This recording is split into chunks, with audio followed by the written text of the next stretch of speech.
Good morning. My name is Don Michaelman, and I want to welcome you to the December 8th, 2022 meeting of the Planning and Zoning Commission. I would like to have my fellow commission members introduce themselves. Susan, would you like to start? Susan Graham. Good morning to you all. Tom Hutchison. Merry Christmas, Ted Gambogi. Oh, ho, ho. Merry Christmas, Tom Riley. Good morning, Butch Tracy. Okay.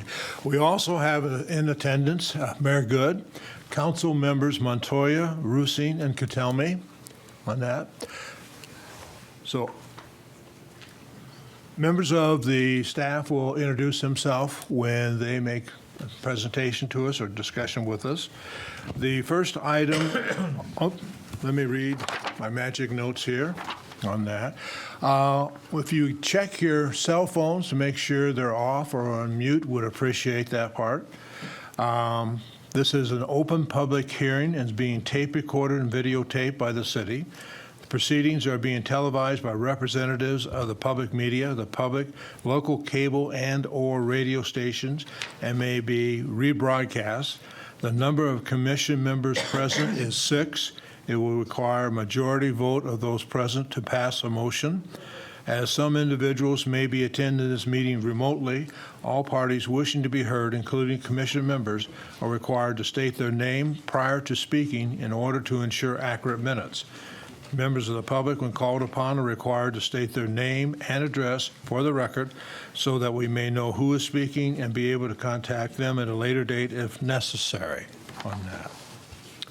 First item on the agenda is the minutes of the November 10th, 2022 meeting. Are there any corrections? I have corrections on my own minutes. The date at the top was wrong, so I went ahead and corrected that. Okay. Okay. All right. We won't make you stand in the corner for that, okay? All right. Is there a motion concerning the corrected minutes?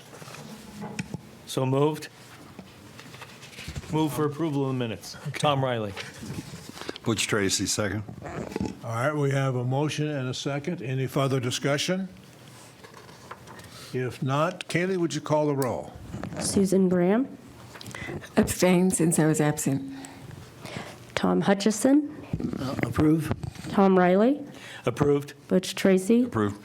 Ted Gambogi, Approved. Don Michaelman. Approve. The motion passes 5-0. Okay.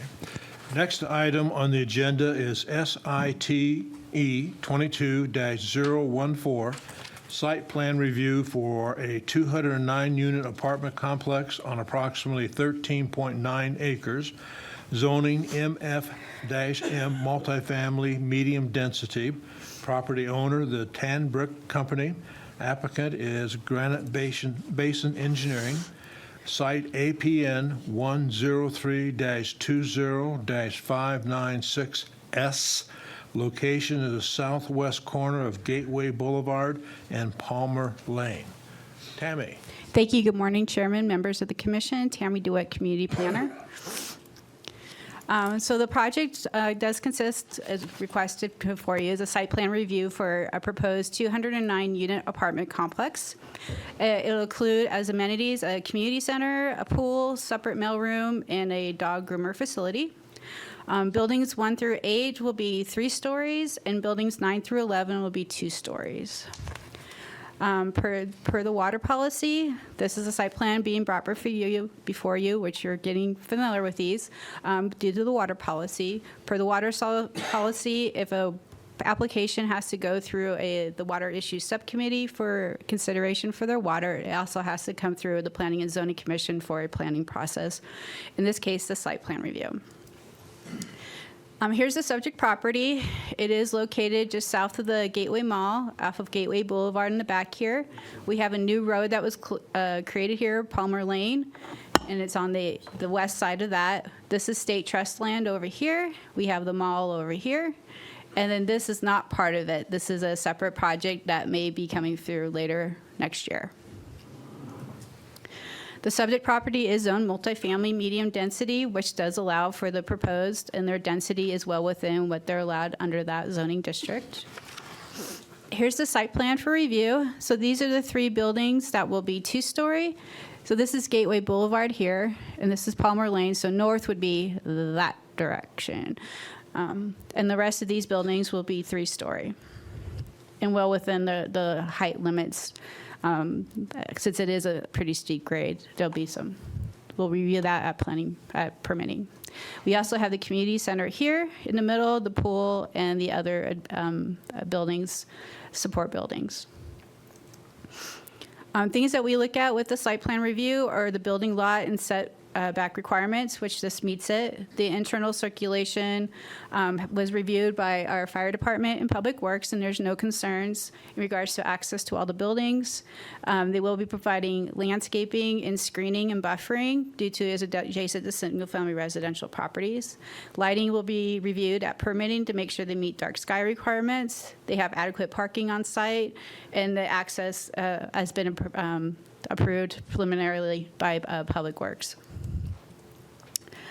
So this is our recommended action, and I'm free to answer any questions, and the applicant is also here to answer any questions. Questions for Tammy? Yeah, Tammy, Tom Hutchison here. If you page back to the site plan, there's right off of Palmer on my document, shows some kind of an odd-looking shape that looks like a Seattle tower or a flying saucer on stilts, something. Can you tell me what that is? Where? Where on the site plan? It's in that top right corner, right in there. In here? You mean this? Yeah, what is that? In this area here? In the document that we have, on the driveway, just to the left, move your, a little more. A little more, a little Left, more, left, a little left. more. Oh, it's part of the drainage. No.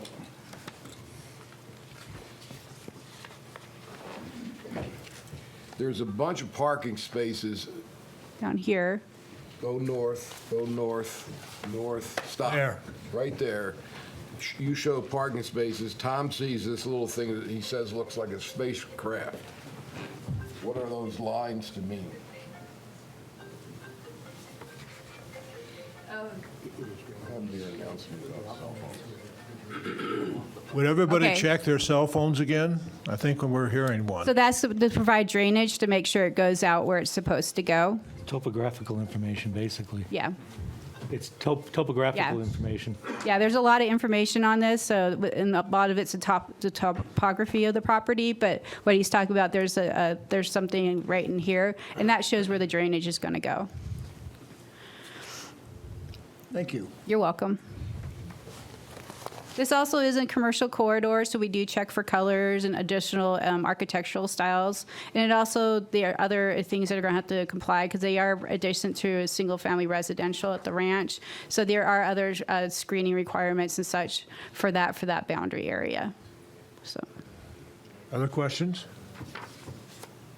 Do we have an estimate of how much water the apartments are going to use? Since that's we're going to be looking- reviewed by the Water Issues Subcommittee next month. Okay. Across the street to the east, at one time that was slotted to be apartments also.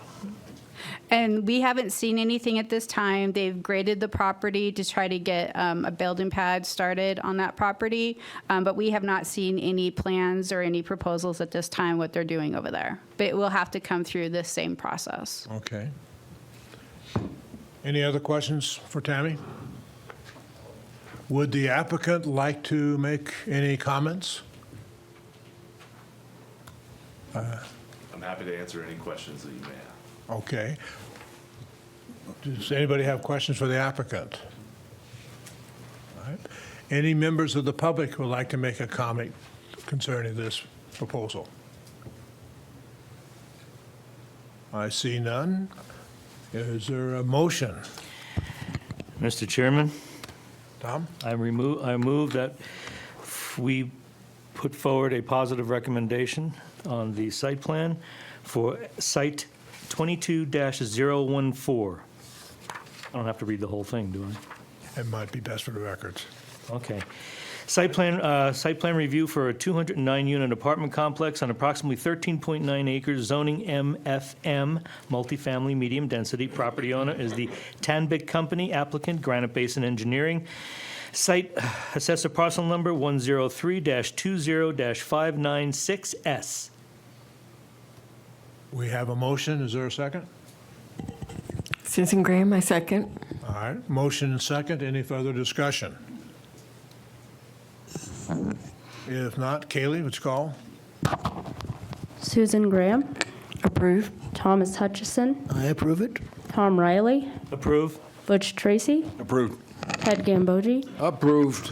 Don Michaelman. Approve. Motion passes 6-0.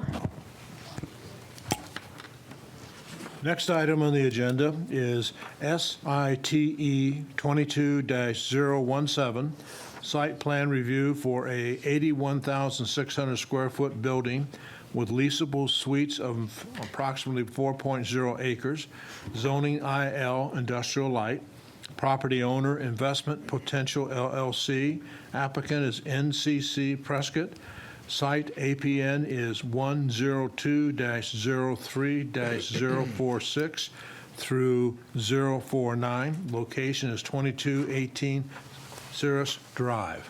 Tammy? Thank you, Chairman, members of Commission. Tammy DeWitt, Community Planner. The request before you, what they're going to do is they have 4 taxing parcels right now. They're going to combine them into one, and then they're going to proposing an 81,600 square foot building with leasable suites for lease. This is being brought in front of you per the water policy. They are using over 1 acre feet of water, so it does have to go to the Water Issues Subcommittee for consideration, and then both these applications will go to City Council for final approval. The subject property is adjacent to the airport, our favorite area. So there's these 4 parcels here, and they will be combining them for the proposed building. Here's the imagery of the area. These are vacant parcels at this time. And here's another closer up view. They do have adequate access off of city roads, and the zoning does allow for the proposed use. So here's the site plan that's proposed. It is a 81,600 square foot building. The parking is all around the building, and they also have additional parking along the outskirts. They did do a couple of corrections to meet fire requirements for circulation around the building. Otherwise, it's meet all our code requirements at this time for what information we've had. Here's the site plan, the floor plan that's being proposed. They will have these leasable suites, so this will be a shell building when it's originally created, and then as uses start coming in, we'll get more tenant improvements and such as they move forward to lease these spaces and develop them. Here's the proposed elevations. It's a pretty basic building with doors and access points at different points for each suite. This was reviewed for all our review criteria, and it meets all our code requirements. And there'll be more in-depth review when we get the actual building permits. And that concludes my presentation, and I'm free to answer any questions you may have. Questions for Tammy? Tom? Tammy, are there any living quarters planned in any of these 4 buildings? Not at this time, no. And they're not allowed? Correct. An industrial does not allow for it unless it's a caretaker's. Tammy, could you give us some idea what the potential use of the suites would be? We don't know at this time until they start leasing them out. So they'll be shell suites are just going to be blank spaces. So as people start occupying, we'll get tenant improvements to get their certificate of occupancies at that time. What are we talking about, a sheet metal shop or an office? We don't know at this time what kind of uses, but all those uses will be allowed in that because it is industrial zoning. And we've seen this in other places around the city. So this is a common model we're starting to see now of creating these leasable spaces for people to come in. Other questions? Is the applicant here and would like to make a presentation on this or discuss this out? I gather the applicant's not here. Any members of the public would like to make a comment concerning this application?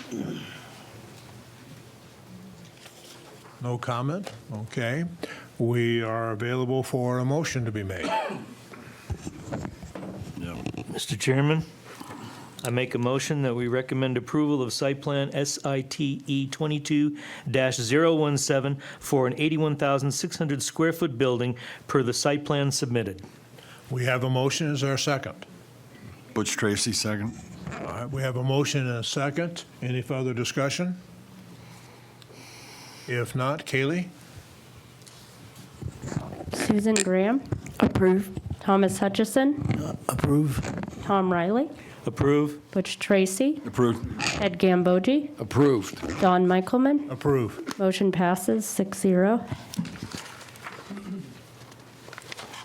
The next item on our agenda is REZ 22-001, a request for a rezoning from SF9 Single Family to MFM Multifamily Medium Density to allow for 2 duplex-type single-family homes, total of 4 dwelling units, on APN 107-14-058 and 059, 607 and 609 Maricopa Drive, property owner Tan Lee Family Trust, applicant Distinctive Home and Architecture. Tammy. Thank you, Chairman, members of the commission. So this is a request to rezone those 2 parcels from single-family 9 density to multifamily medium density to allow for the development of 2 separate duplex units for a total of 4 units. Under the SF zoning, each parcel would be allowed as a matter of right 1 single-family residence and accessory buildings, which could include a guest house. So under the existing zoning, they could have 2 residential structures, and guest houses are for usually non-paying, non-reimbursing guests. The proposed duplex units will be for rental units, and this is considered an infill development of vacant properties within, but they will have to bring the utilities to the property, the sewer and water. Each unit will have 2 bedrooms and a 1-car garage. Here's the subject property. It's south of Courthouse Plaza, right adjacent to Mountain Club, and that's in the county. So it's these parcels right here. And here's a close-up. It's these 2 parcels here. We are adjacent to Business General. There is a hotel to the east of it, and there's a manufactured home park to the north of it, and then it's single-family residential coming in. Maricopa Drive in this area is all county-owned right-of-way. And then right in front of this property, subject property, is city right-of-way. Here are the imagery of the parcels. Here's the hotel, and here's the manufactured home park that's existing. I did provide you with a letter of concern from adjacent property owner. It's this property right here that the access goes right in front of their property. So it's this property right here that sent the letter of concern that was on their dais for you this morning. Here's the site plan. So we show the 2 duplex units. They will have adequate parking on site, which is required. So each unit will have a 1-car garage, and they also have planned 2 parking spaces out in front. So these are the garages here in the middle where they can back in and out, and then they'll have the parking spaces up front. Each unit's required to have 2 parking spaces, so this does meet beyond what's required for parking requirements on site. So there'll be no parking in the city right away out front. Here's what's being proposed. This is a rendering that was provided by the applicant. It looks a lot like a single-family residence. It is a duplex, so we have 1 unit on one side and we have 1 unit on the other side. These will be 2-story, and here's the main level floor plan they're proposing, which will have the living room and kitchen on the bottom floor with the garage, and then the proposed bedrooms and bathrooms up top. Like I said, when we're looking at rezoning, we do look at adjacent zonings to make sure it's compatible with the area. The access is through a single-family residential area. The main access is all through county property, and then the access in front of it will have to be developed for all-weather access to meet fire and public road requirements. This is in compliance with the 2015 general plan. This area is designated to allow for up to 1 to 7 dwelling units per acre. And like I said, we did get one letter of concern from your adjacent property owner in regards to parking and the setbacks. With the change in the zoning, it does change the setbacks from 25 feet in the front to allow for 20 foot in the front and 7-foot side setbacks. So the neighbor's concerned with it only being 7 foot instead of 9 feet on the sides, closer to their property, and that. But they do have adequate parking on site that is required for multifamily projects. That all parking is on site. So that concludes my presentation, and I'm free to answer any questions you may have. Questions for Tammy? Tom? Tom Riley. Mr. Witt, this is for the rezoning. Will this come back to us for a site plan review for water allocation? No, it's not required for water allocation. It's under 8 dwelling units, so it does not have to go to water issues. The water can be approved administratively. Okay, good. Okay, thank you for that. Otherwise, this would be a process that could go to water issues. So there's no other process required if they had to. Thank you. You're welcome. Other questions? We have questions over here. Just a minute, please. This Maricopa Drive is a dirt road, right? It's a single lane paved. It is in the county, most of it. So all they required when they developed it originally was, so much pavement. There is adequate right of way, but that the main access is through the county, and it is about a single lane paved. And then in front of it, they will have to develop the right of way, the city right of way in front of this property to meet fire and public works requirements. So the applicant will have to do 28 feet plus curb and gutter and sidewalk in front of their property? No, it's just going to have to be all-weather access, so just probably just some asphalt or 2 lanes or 1 lane? whatever's going to be required by Public Works. At this Okay. time, they have it, since we haven't seen that far into it, this is just, all we have is the site plan. We don't have any of the off-site improvements that's required at this time. Okay. Other questions? I'll get to you just in a minute here. Is the applicant here? Would you like to make any comments? If you do, you need to come up to the microphone, name and address. Okay. Members of the public would like to make a comment.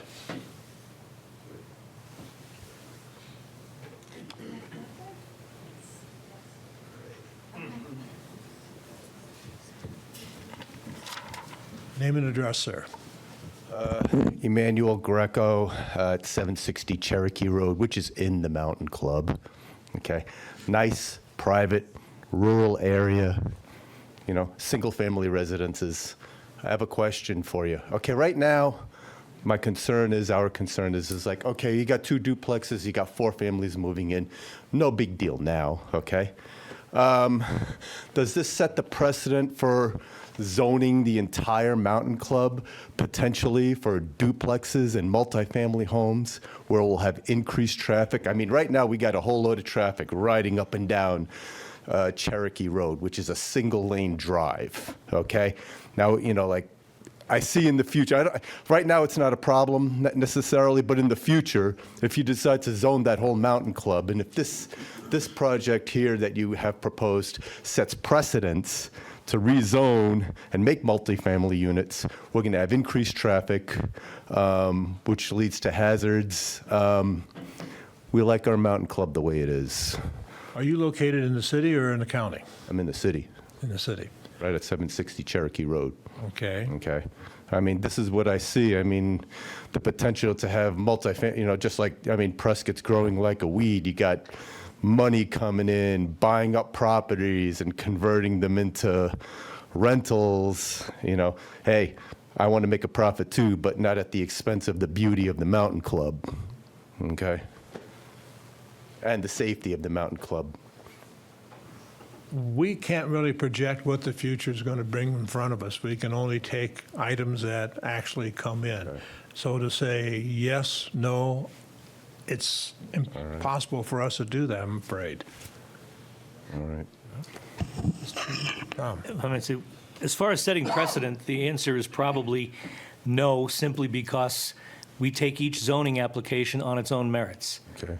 Okay, so as far as saying, well, this is not the camel getting his nose under the tent, if that's what your concern is. Yeah.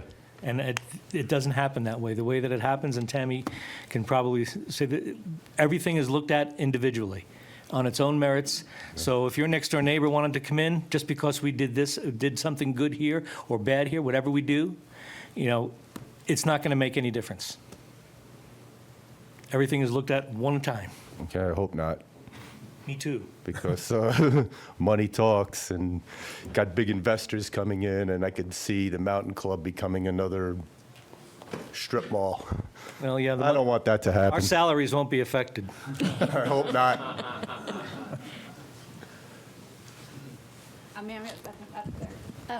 Go. Hi, I live at 801 East Pine Knoll Drive. Can I get your name, please? It's Stephanie Maitland, and I'm a realtor, local realtor. And even though we live on East Pine Knoll Drive, they have that as a private drive. It is city drive. They haven't taken care of the road for a while. We have traffic coming up and down, making potholes. That is adjacent to that Maricopa County road. There is no blocking of the private road. That is city. And the business part is a frontage of the other side, not on Maricopa. Maricopa is single family. Now, then when the neighbors sold their house, on their seller property disclosures, they had they're in the city. They changed that and said that that's private road.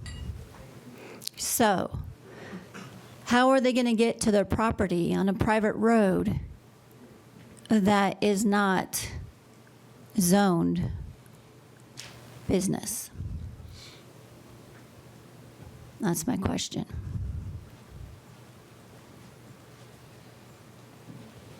Tammy, do you want to respond? The access to this property is all through either county right-of-way or city right-of-way. They're not private properties. They're actually, the Maricopa Drive to this property and all this road here is all county right-of-way. And then the parcel in front of this is city right-of-way. So they just have to meet whatever requirements are for the access to that. For rentals? It's public right-of-way. But the rental properties, it's not single family. Well, it's single family, but it's not residential. It's not resident owner occupied. It's rentals.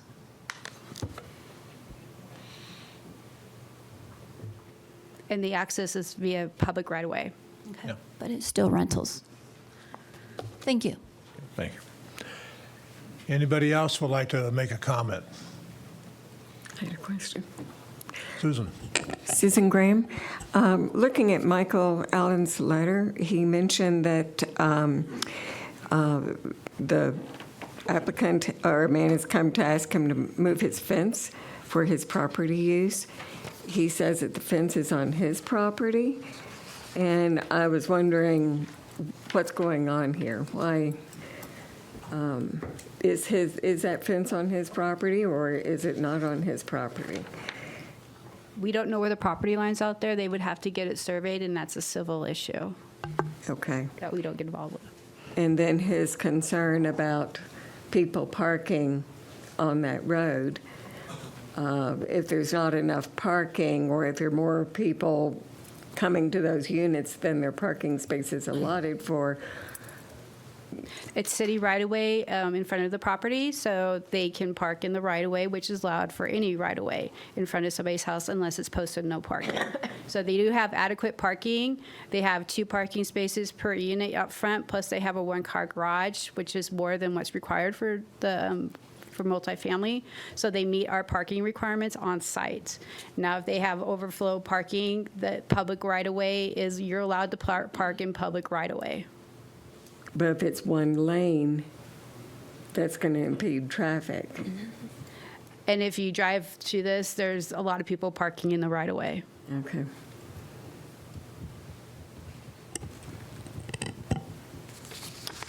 Any other questions? Is there a motion? No.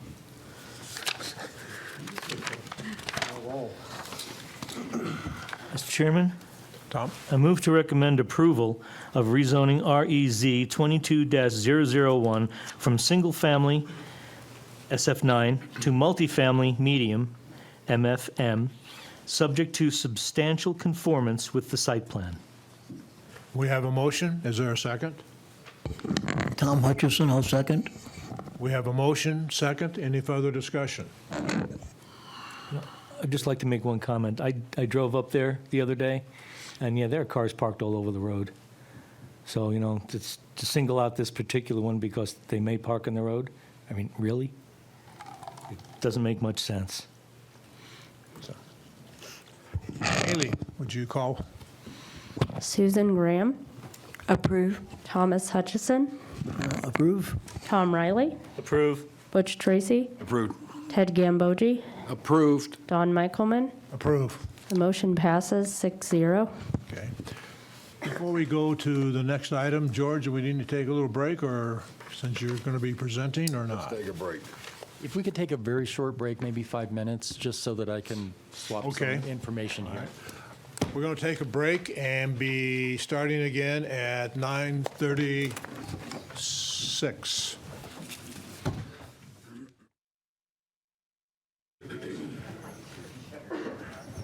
Next item on the agenda is LDC 22-001, continuation of public hearing for Land Development Code Amendment to Section 2.1.4 and Section 5.2 to replace the Airport Noise Overlay District, ANO, with a new Airport Vicinity Overlay, AVO, with criteria and create district boundaries. Possible action on LDC 22-001. George. Thank you, Mr. Chairman. I apologize if my voice comes and goes during this. If I'm not talking loud enough, just let me know. This is the continuation of public hearing for the Airport Vicinity Overlay District. We've had a number of public hearings and meetings along the way. Just to give a little tiny bit of history, I promise not to start any presentation in the beginning, but this is just to give you a list of what we've done so far along the way in discussions about the proposed Airport Vicinity Overlay, which I will refer to as an AVO, along the way, simply to save me a little bit of air in speaking. At your November 10th meeting, we made a presentation to you, and you heard public comment, and a motion was made to table the item with general direction for staff to go back and address the outstanding land use issues. Because the direction was relatively general, what we did was go back through and look at the primary issues that have been brought up by both commission comments and by public input during the process, to focus it down to those issues which we believe are the top priorities. There have been a number of them, and I will go through many or most of them as part of this presentation to address what we believe is either covered in the document already, or there are some additional new features which we'll talk about here that actually may address some of the concerns by modifying the boundaries of the AVO, in effect, by exempting certain properties. And hopefully be able to answer your questions about how we've done what we believe you ask us to do to address the issues that are outstanding. A little bit of background history.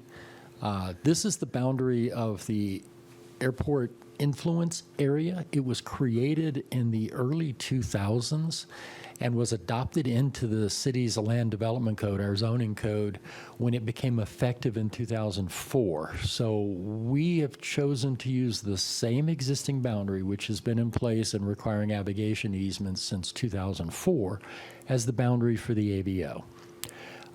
The reason, again, for that is it's an already existing boundary, and there are already existing requirements in our land development code covering that area. We've had a lot of questions about what the AVO does versus what the existing ANO, Airport Noise Overlay, which has been in the Land Development Code, again, since its effective date in 2004. In both cases, some things stay the same. The Airport Noise Overlay addressed noise compatibility zones, restricted uses by those noise zones, mapped the contours of noise. It did have a provision that allowed sound reduction construction techniques in individual home construction. And it required a navigation easement over properties that lay within that boundary I just showed you on the prior slide. The AVO does most of the same things. It does not have provisions to allow sound reduction in construction because of several reasons. One, it's very difficult to do those sound reductions and to prove they're actually reductions. It's very expensive. The actual noise reduction from insulation to meet energy code is significant. So over time, we have made houses less subject to outside noise, but the actual science of proving the difference between outside noise and inside noise is harder to do, and it's expensive. And it also misses one of the primary concerns that most people who move to Prescott have, and that is being able to enjoy their backyards or enjoy their front yards, enjoy being outside. Noise reduction in your house does not affect you at all if you're in your backyard and you're subject to noise. The AVO also provides for a specific adoption of the safety impact zones. I want to emphasize the word impact. Impact zones are where planes crash. NTSB data, National Transportation Safety Board data, was used by the FAA to create a mapping program to define where the most aircraft crashes occur in the vicinity of the airport. Not to scare anybody who's planning to fly in the near future, but planes crash when they take off and when they land. Very few planes fall out of the sky otherwise. So takeoff and landings can be measured. You can measure the lengths of runways, you can set dimensions and off of the ends of the runways, again, depending on the types of aircraft that are flying, and you can determine where the most likely crashes will occur. And by FAA procedures, they're effectively numbered 1 through 6, with 1 being the most likely to have plane crashes. More crashes happen there. And as you go up towards 6, less and less plane crashes happen. Safety impact zones have been mapped for the city of Prescott since around 2008, but never adopted as a land use control. They were never in anything like the zoning code, which we're proposing to do with this AVO. And again, the purpose of them is to create some buffer for the airport and some protection from property owners and occupants of structures within those various zones to assure that they are not at greater risk than they should be, or that we don't put a use in a location that is of a very high risk that we don't want to see a potential plane crash impacting. So residential uses come up pretty high in that category, and you'll see later when we talk about where uses are allowed or not allowed, residential uses are highly protected. Other types of uses like daycare centers or very large gathering locations are also something that we want to push away from those places that planes crash the most. It really is that simple, and it's safety. We have 2 additional requirements that the AVO does that the ANO doesn't do. One is it requires a fair notice disclosure. A navigation easement is something that should show up when you purchase property, but it's buried in the hundreds or thousands of other pages that you have to look at and initial while you're going through a closing. Often people didn't see it, didn't read it, though they initialed it and accepted responsibility for it. The fair notice disclosure is an additional document that's handled separate from that closing that tells people, you're buying a piece of property near the airport. This is a little bit of protecting people from themselves, because as a buyer, we should know where we're buying, and we should know the circumstances around us when we buy. Buying a piece of property across the street from an elementary school when you dislike children is on you. for not knowing that there was a school there with children in it. But because we have situations where someone not doing their homework can end up in a situation of either protesting the actions that are occurring at the airport that have been going on for decades, or even suing the city or trying to sue the city for things like, I didn't know there was an airport across the street from me. The fair notice disclosure is an additional means to make sure that people understand where they are and where the relationship is to the airport. Not everyone's going to be across the street from a school or across the street from the airport and have impacts from it. You could be a mile away. You could be a certain distance away. And we'll look at some mapping that ties to this.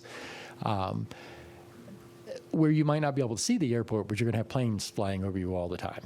It's fair to tell a buyer, you're going to have planes flying over.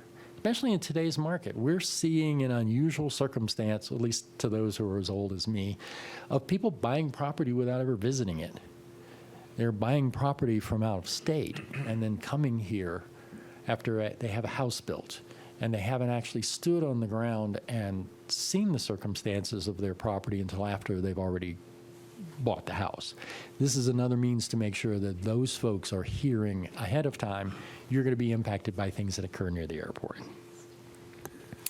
The last item on the list that protects airspace from encroachment of tall objects, there are a number of airspace requirements that are associated with airline operations that aren't covered directly by typical zoning.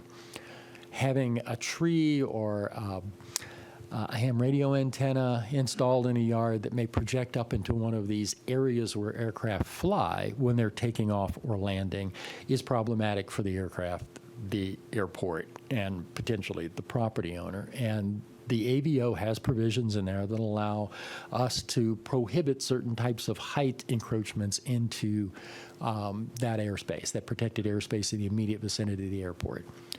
One of the things to consider with that is there are zoning limitations on height that should protect most of that airspace. It's additional things like we actually don't have a zoning height limit on trees. How tall can the tree grow?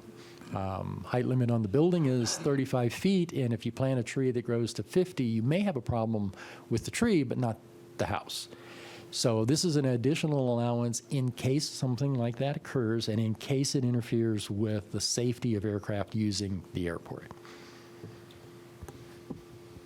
So again, we gathered most of the concerns, and I'm going to go through some of those coming up. And we listened to both speakers who spoke to us at the previous 5 meetings, comments by the commission, and we've received a lot of written correspondence via email for the most part, via email that lists us some of the concerns of property owners. So I want to run through those. I apologize, this is going to seem long compared to Tammy's short presentations, but I think this is important. I think people need to understand what and why we're proposing to do this, that it's not a whim. There are good reasons behind everything that we've proposed. This is one of the most important things that I think we talked about recently. Depot Ranch Master Plan area should be exempted. You've heard that from most of these folks a number of times, probably at least 5 times over the past 5 meetings. And in discussions, the city has been in negotiations, sometimes busy negotiations, sometimes quiet negotiations with the Deepwell Ranch Master Plan area and the property owners and developers of that area for some time. An agreement has been reached by the parties that would exempt Deepwell from the proposed AVO and its protections while we negotiate an amendment to their master plan and development agreement to provide protections through that process instead. And that's something that both the city wanted and the Deepwell teams wanted to work on to try to get to. So we are presuming that we are including this exemption as part of the motion that I will show you at the end of my presentation to approve the AVO, exempting the Deepwell Ranch Master Plan area while these while these negotiations occur. So we're proposing to exempt them. We think that should result in far shorter presentations from the folks over here if they present anything at all. And I think that's important. We listened to the concerns that we heard. We listened to property owner concerns about the fact that we have a development agreement that covers Deepwell Ranch, and we heard the concerns of the owners of Deepwell Ranch and the properties within it to try and address this through some means other than a zoning overlay. Excuse me. YRMC Dignity Health, we've been in discussions with them for something similar to what we just talked about, but are not there with it. The hospital property is located north of Deepwell's property, and you'll see a map in a minute, and I'll point it out. We've made some accommodations, modifications to the way we're mapping the control areas in the AVO. There are two types of controls in the AVO. One are the impact zones that I talked about earlier, and the other are noise contours to protect certain uses from being in an area where noise overflights are extremely high, and noise, therefore, is extremely high. The noise contour that crosses the hospital's property, and again, I'll point it out when we get to the map, has been modified to bring it down as far as we can to the south edge of the property to avoid impacting the very minimal master plan layout that they have in their development agreement with the city. It allows some certain uses in certain areas with a hospital in the middle. We've also modified some of the text of the document, and that we have talked about previously, that basically allows hospitals to be in the location within the noise contours that cover almost all of the hospital property. Again, there's a small piece that we believe we may be able to simply negotiate with them over what goes in which area, and do the same thing we did with Deepwell Ranch, maybe modify or amend the development agreement, providing us with some protections for the airport and providing them with a solid guarantee that they can do what they want, where they want on their property. Not quite there yet, so that's the situation. And again, I'll point out that line on the map. We've had a lot of comments about aircraft overflight. Planes fly in and out of the airport. Planes fly in and out of the airport at a fairly high level right now. It's not the highest we've ever been. The airport today is not the busiest it's been in the last 20 years. It has been busier in the past, and it will get busier in the future, up to a point where we simply can't physically accommodate more aircraft flights in and out. There's not enough runway space. There's not enough room in the pattern for planes to wait for runway space. At some point, you hit a wall where you simply can't increase the number of flights. Until we hit that wall, the number of flights are going to fluctuate based on a number of things. One is Embry-Riddle flights. Embry-Riddle is very important to this community, and they are a major user of the airport. They're a major user of the airport because they're training pilots, because we are going to be, in the next few years, 30,000 pilots short of what we need to be able to operate our airlines. They're going to increase in the volume of aircraft training until we hit a point where they can't and we can't accommodate more. It still may not reach the point where we were about 10 years ago, which was about the busiest we've ever been. So again, we're not at the busiest that we've ever been. Nothing that the AVO contains currently in its language or would affect, if it's adopted, changes the aircraft flights. Nothing. It doesn't increase them, it doesn't decrease them, it doesn't move them from one place to another. The AVO is a land use control. It's to prevent incompatible properties from locating adjacent to other incompatible properties. That is the very basis and reason for zoning in the first place, to prevent incompatible properties from locating next to each other. That's what zoning's for. That's what it was created for. And we're using the AVO to do that through the impact zones, through the noise contours, all of which are land use controls that would be adopted into the city's zoning code and enforced like any other zoning rule.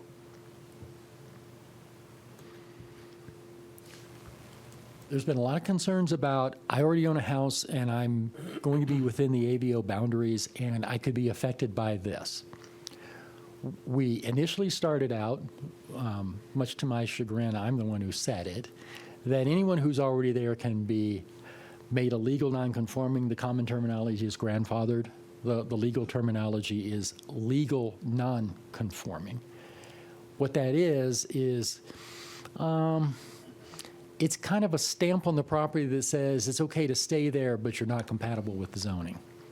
We have that situation in a lot of places where a house was built in 1930, and in 1970, we rezoned the property to industrial, and houses are no longer allowed, but the house can continue to stay there, and it can still be used as a house. That's a legal nonconforming.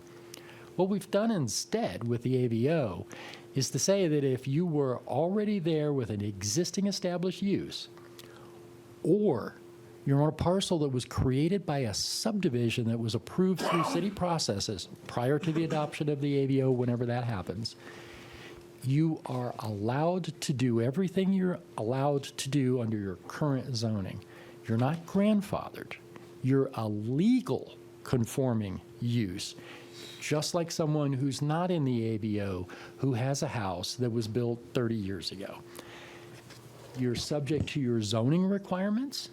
So if the zoning that you're in says that your house limitation is 35 feet for height, you're limited to 35 feet. You're limited to setbacks required by the zoning that you're in. You're limited by all of the existing conditions. Nothing changes if your lot is already in a subdivision that was created before this gets adopted, or if you have a building, structure, or use that was already there before this gets adopted, you're conforming and legal. There is no stamp on your property saying you can stay, but if things change, you have to convert to a different zoning. That's what grandfathering does. It says you can stay now, but eventually you have to conform to the zoning. It doesn't apply to anybody who's in an existing structure, any use on an existing property, or any lot that's in an already adopted and approved subdivision. So most of the concerns that we've heard, and most of the folks who've been in and spoke to us about it, both via email and the folks you've heard here, are within the existing subdivisions adjacent to the property within Deepwell Ranch. So they have sort of a double protection. Within the Deepwell Ranch area, whatever restrictions we have on the property are going to be negotiated through Deepwell Ranch and the exemption that we currently have with them. If you're not in one of those areas, but you're on a piece of property that has an already established use, good to go. If you're in a neighborhood that's a subdivision that was approved, I'm thinking of the golf course communities on the east side of 89, you're good to go. Nothing changes. If you have a vacant lot in one of those subdivisions, you're good to go. Nothing changes. You can build a house just like your neighbors built. You can use that property as a residential property just like your neighbors do. So again, we're trying to avoid creating this additional burden on a property owner of having a non-conforming use.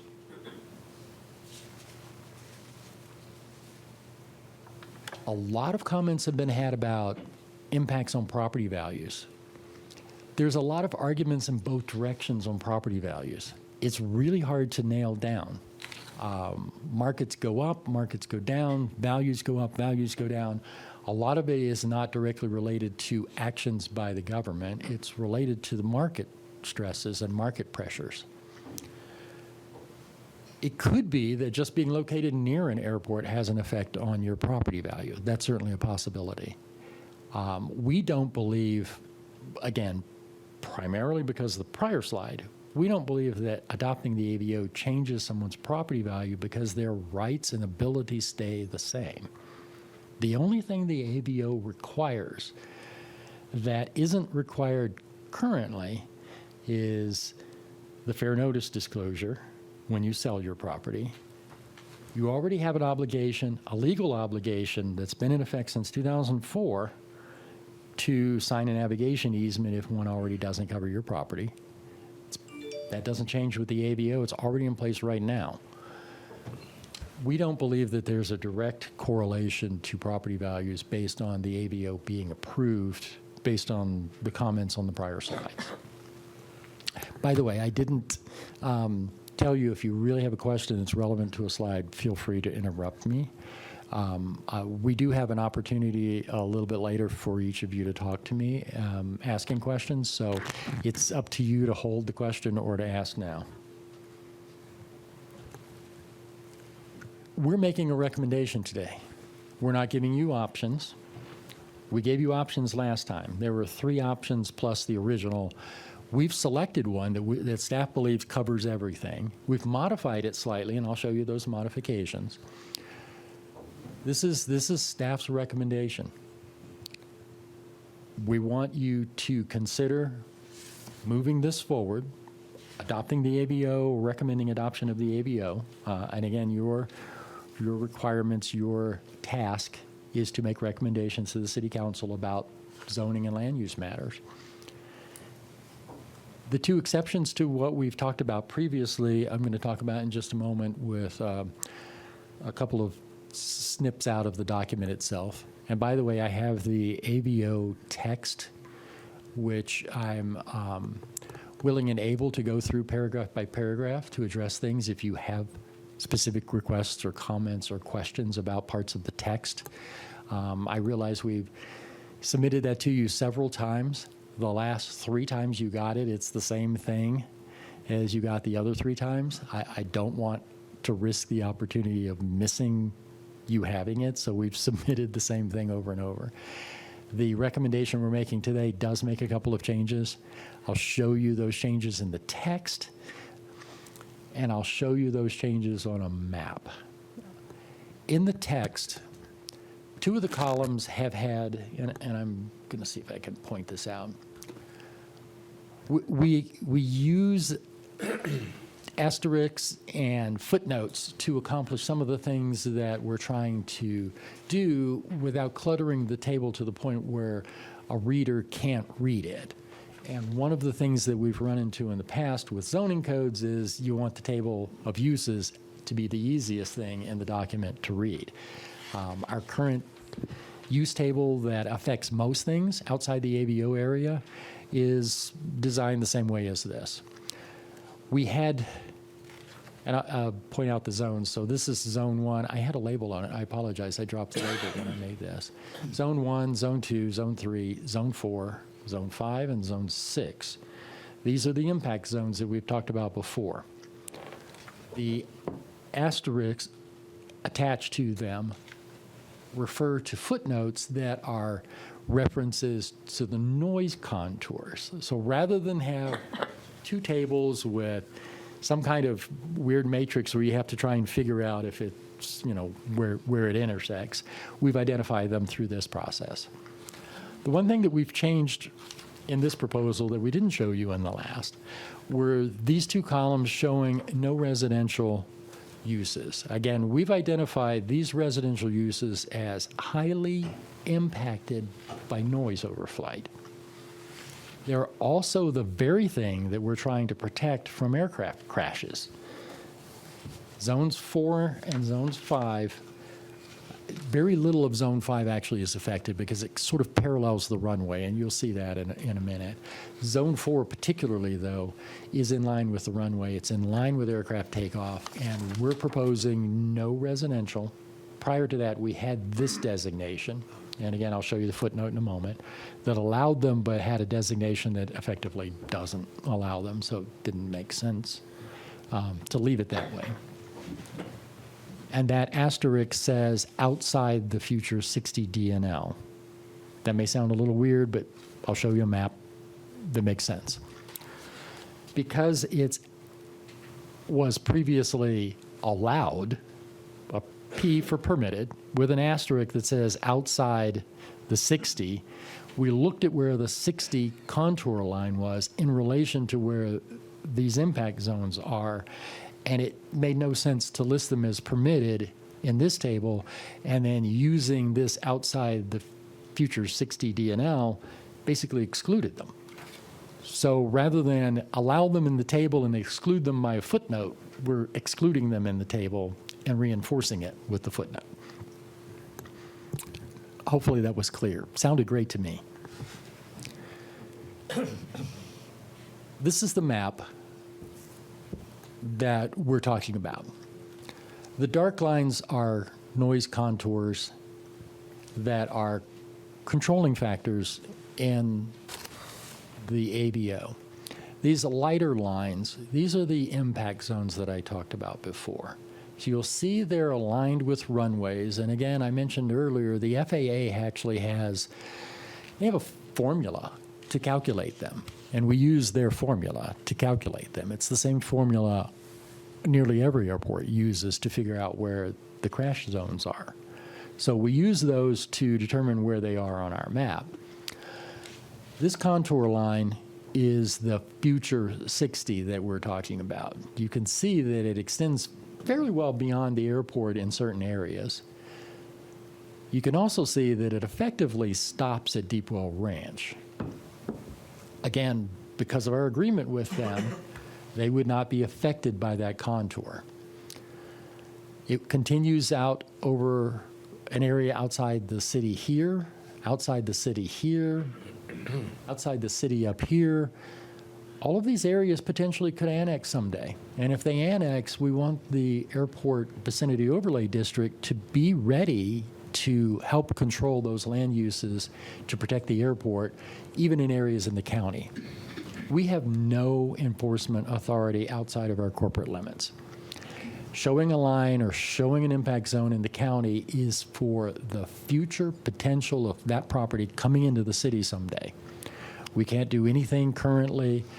We can certainly talk to the county and negotiate with them.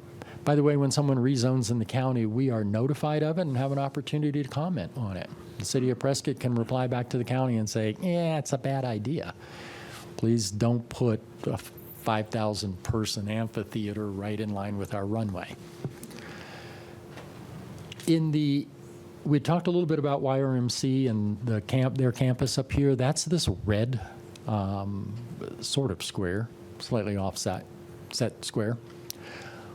In an effort to accommodate the uses on the airport, one of the things that we propose to do would be to change which contour boundary we use here. And I can tell you right now, it looks weird. This is one boundary, it stops right there, and then you drop down here to another boundary. The reason for that is the hospital's preliminary site drawing that they have, which is kind of a line drawing, indicates the hospital in the middle and a series of uses around the outside edge of it. And I think at a previous meeting, a representative of the hospital may have had that up on the screen and you saw it. It's basically a circle in the middle and then four blobs around it that fill up the property with particular uses. This corner on their drawing shows residential uses on the one piece of property on the airport campus that is closest to the airport. We've shown this line through here, but it would still not allow residential uses in that area. So that is something we need to deal with the hospital's master plan on.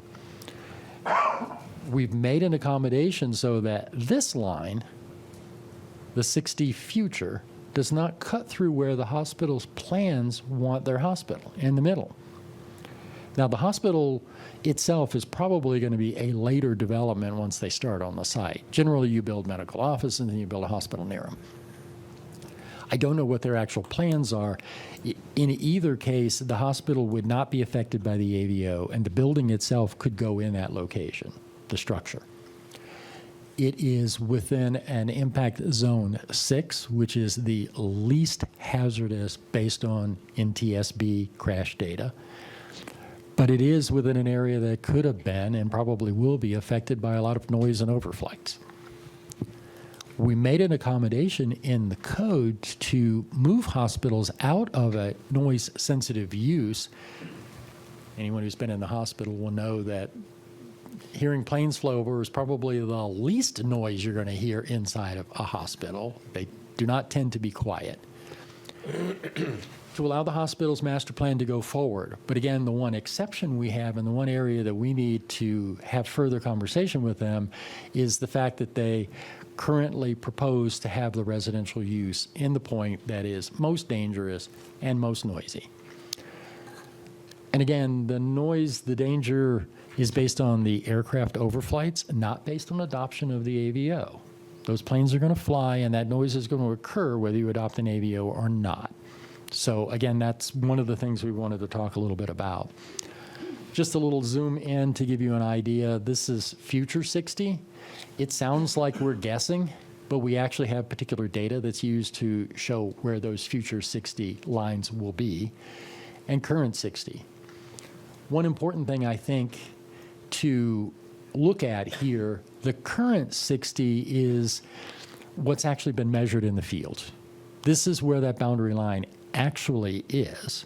And our projection, the future 60, is based on mathematical data. Again, there's a model that's created by the FAA that airports use to determine those changes. The future 60 is not very far out beyond that. You can see that distance is several hundred feet maybe. So a little bit of an extension of that will occur just by nature of the airport's operations. The noise contours are based on the volume of aircraft that operate out of the airport. That's where they come from, the type of aircraft and the number that fly. The mint green color, which is very calming, I think we use that intentionally, is Deepwell Ranch master plan boundary. So the area we're talking about exempting will show in mint green on the maps. The larger map shows the extent of that area. It is fairly extensive, but as you see, a lot of it's not impacted by the worst of the crash zones. There's some here, there's some here, and then a lot of this is either outside of them altogether or it's impacted only under Zone 6, which again is the least hazardous zone. And then a little bit of a zoom in on that map. One important thing I think to point out, a lot of the comments we've heard over the last meetings were from folks who lived in Saddlewood or Westwood. This is Saddlewood, and this is Westwood. As you can see, they are within the deep well boundary and would be exempted from the AVO. They're also in existing subdivisions and not subject to the AVO for that reason. So there's two provisions in the AVO that effectively take them out of all of the land use controls, but still require the fair notice disclosure and a navigation easement. Deepwell Ranch has a comprehensive navigation easement that covers most of the existing subdivisions already. We do have areas that are outside of the Deepwell Ranch master plan that are subject to the AVO, but exempted if they're in existing subdivisions. So as you can see, these areas, there are already lots. Most of them are built, but there are a few vacant homes in there. Those vacant homes, or vacant lots, excuse me, those vacant lots can be built with homes just like the ones next door. There's no restriction of the AVO on construction of new homes on these existing subdivisions. And there's a few smaller ones that are really kind of hard to see that they're subdivisions on either side.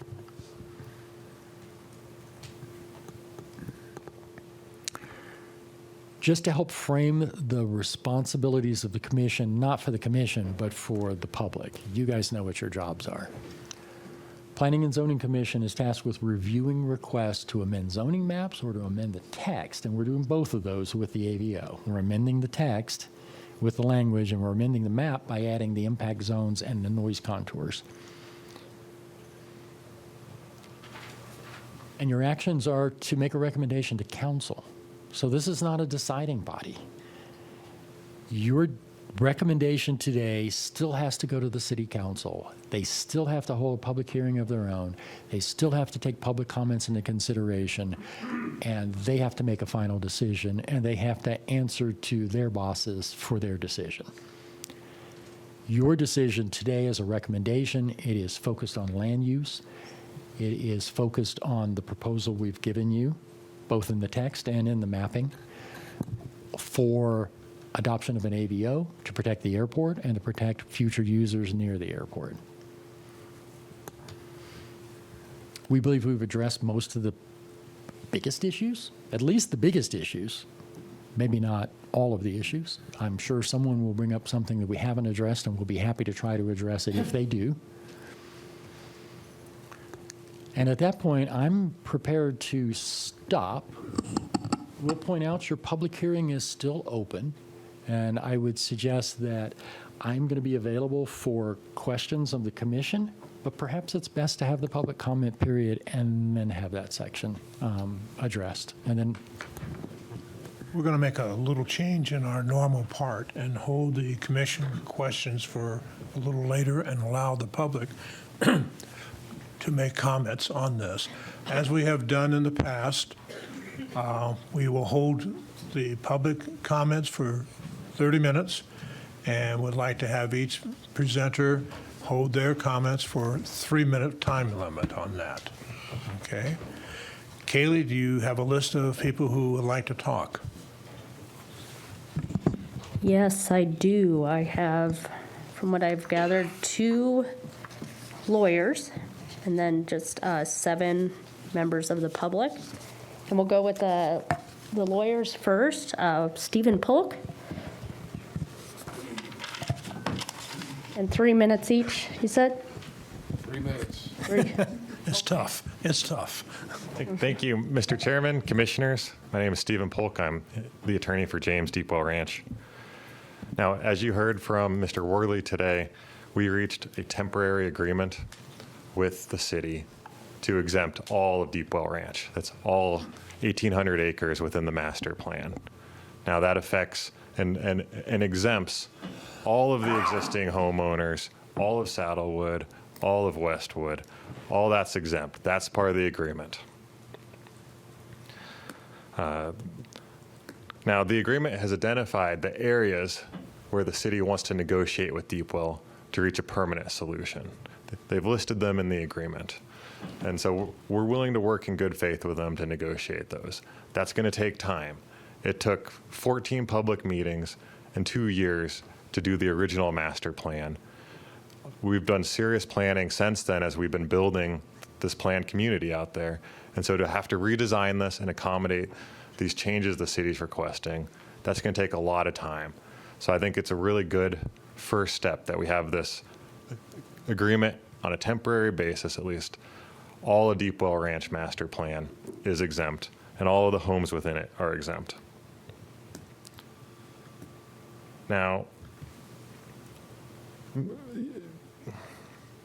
I do want to make clear that Mr. Worley said something about kind of negotiating away individual property owners' rights, and that's something that we can't do. If the homeowner owns the home, it's their property rights at this point. What we do have is a master plan that overarches and protects all of the properties within Deepwell, and that's what we've been doing, is enforcing that master plan. Now, my understanding was everything the city wanted to negotiate with us was in this temporary agreement. And my understanding was nothing they were asking would affect individual property owners. Now, just now I heard from George Worley, and this was an 11th hour agreement. This was finalized, negotiated late last night, signed this morning. And what I'm hearing from Mr. Worley is one thing they're asking for is to still apply and require a fair notice disclosure from all the individual property owners within Deepwell. We hadn't heard that. It wasn't in the agreement that we have. It's something I'm gonna have to talk to my client about. I don't know where we are with that. But I think the important thing is the agreement is all of Deepwell is exempt today, and that's their recommendation. And at this time, I'm open to any questions. I see no question. Thank you, Mr. Polk. Thank you. Mr. Chairman, if I could respond to that, it was not my intention to indicate that Deepwell had carryover responsibilities. An exemption is an exemption. So the fair notice disclosure within the boundaries of Deepwell Ranch is not on the table. It's not a requirement of the ABO. It's exempted along with all of the others while we negotiate. So I apologize if it came out. Thank you.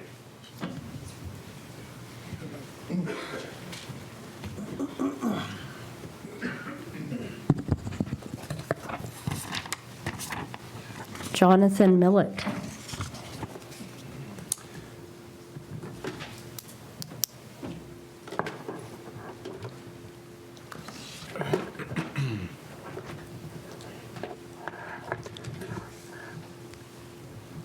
I'd like to request more than 3 minutes for one specific reason.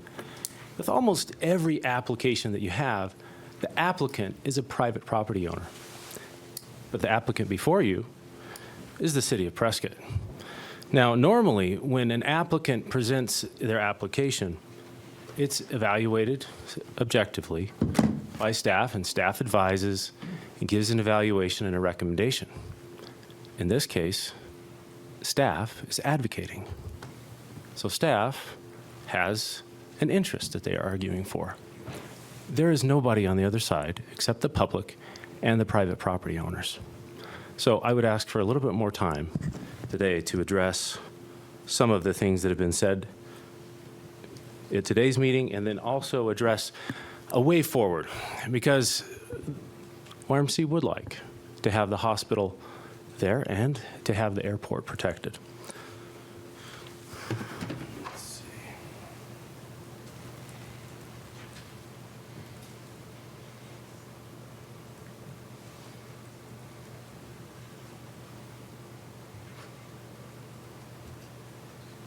Okay. My first point is you gave the city homework.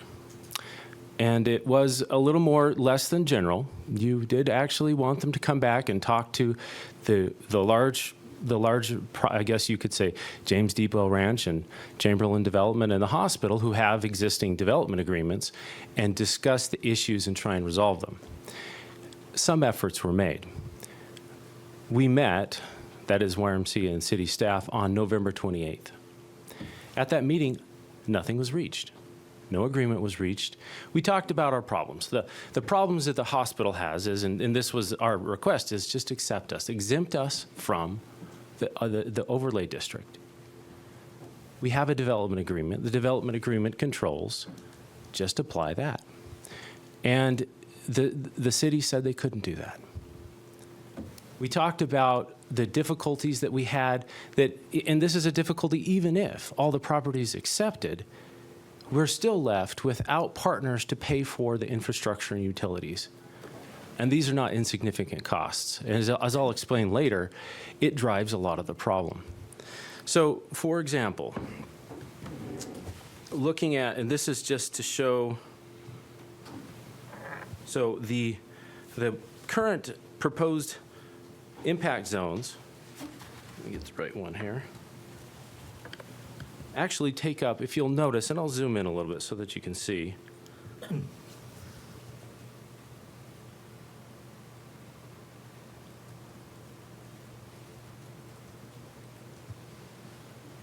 Zone 3, which under the proposed ordinance would prohibit residential. In essence, if you look at that green area, which is the current portion of the Deepwell Master Ranch plan that permits residential. How much more time would you like to have, sir? I would like about 10 minutes, if I may. 5. Keep it a little less, but go ahead. And I see Commissioner shaking his head, but you've given staff plenty of time. You've given them, there are no time limits on staff. Go ahead, I said. Okay. So this, in essence, if there are no residential development in Zone 3, it completely eliminates a partner for us to be able to pay for the infrastructure and utilities. So what that leaves us with is, even if we're accepted, and this is hopefully something that we can go ahead and address with further as this moves on past this, we'd rather not be left without partners. And so we would actually ask that Zone 3, that residential be permitted. Now, one of the things that, let me get to the FAA here. So let's clarify a little bit about risk. These are the numbers that the city presented at the airport open house. This is percentages. So we're talking about zones. These are the percentage of impacts that occur in these different zones. As you can see, the least risky zones, according to percentages, are 3, 4, and 5. So keep that in mind. Zone 3 is the critical zone, 4 to 8% of impacts. So what does the FAA say? This is from the FAA's guide to municipalities on land use and compatibility. this is something that I would suggest that should be presented to you to let you know that this is what the FAA recommends. Recommended land use in zones 3 would range from 0 residential development to 25 to 40 people per acre, which is approximately what the James Deepwell Master Ranch Plan provides for. In other words, if residential development is permitted in Zone 3, the FAA is okay with it, in fact, recommends it. They're fine. Now, it's okay to go beyond and choose a much higher safety standard, but when you're doing that, you are, in essence, the city would be having to pay for what they're taking. Because right now, residential is permitted there. Now, the city has a desire for perfection, and it would be great if this was vacant land, but you have to balance that with the reality of private property rights. There are existing development agreements, and the problem is, if we can't have utilities and infrastructure brought up there, which we help pay for and our partners pay for, simply put, that North Campus property will remain vacant. There will not be a hospital there. And for that, we object, we continue to object, and we have 2 recommendations. 1, vote to disapprove this. Have the city deal with the issues and then come back. Or second, vote to approve it, but exempt all the properties that already have an existing development agreement. Because here's what the city didn't tell you. The agreement that they have offered, and it's similar to the agreements, as I understand it, which was reached, is temporary. City, with 10 days' notice, can take back that exemption. They can change their minds. And at city council, then they can then say, oh, no, sorry, negotiations didn't work out. We're no longer going to exempt that. So I would say honor those existing agreements. Honor the promises that the city of Prescott has already made, and accept out the property that is already subject to a development agreement. As to Zone 3, we would recommend that you allow residential use and development there. But if you don't, and you just follow the city's approval, I guess that's something we'll have to continue to negotiate. Thank you. Okay. Thank you, sir. Kaylee, next. I just want to finish typing this. One second.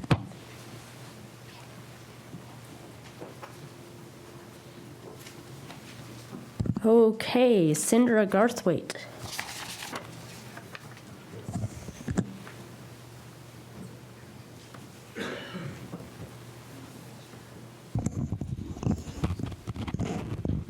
Good morning. Excuse me. Good morning. I want you all to know that I am speaking on behalf of... Ma'am, we need to have name and address, please. I am C. Garthwaite, Saddlewood. I am speaking on behalf of over 65 homeowners. Names and addresses are right here. Sarah, or you have the list that I gave you? Yeah, I got it at the beginning of the I can meeting. name them if you want me to, but I will be speaking more than 3 minutes on behalf of 65 homeowners. You can put as much lipstick on this as you want. It is not making it any more palatable to our homeowners. You are still going to have disclosures. He even said it. They will be there. You will have to have them. It's legal. In order for this, if you are going to do this AVO,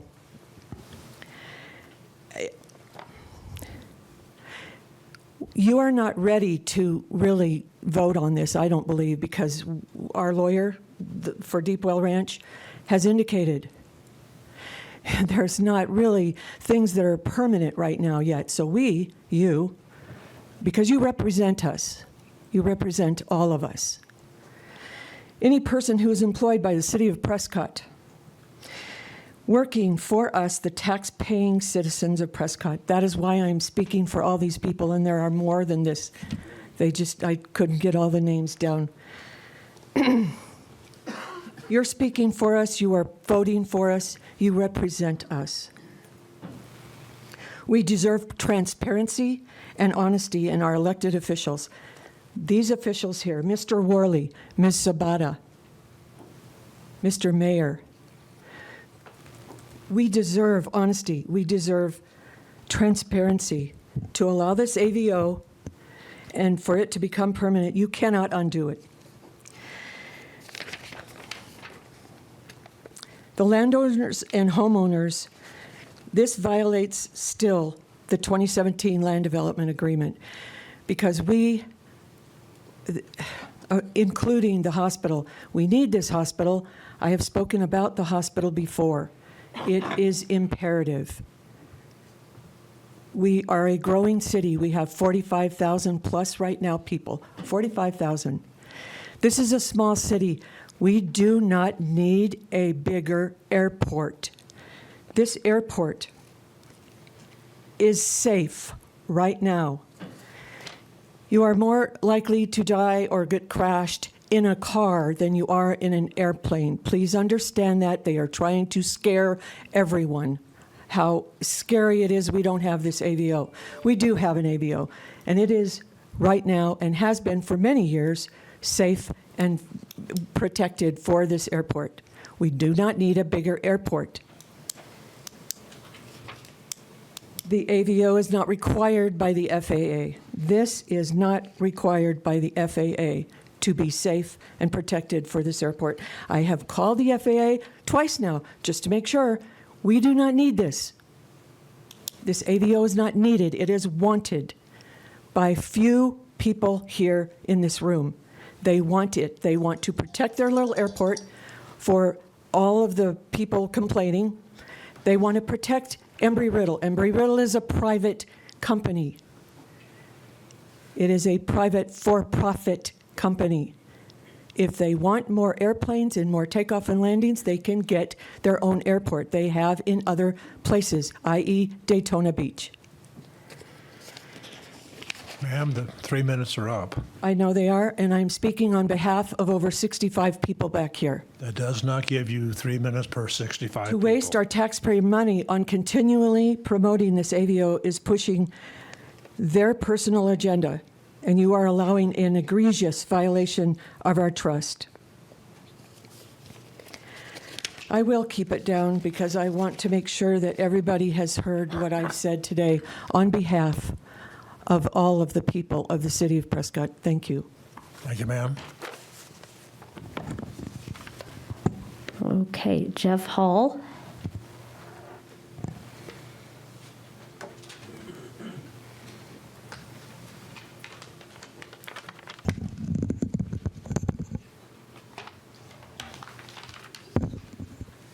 Good morning. Can you hear me?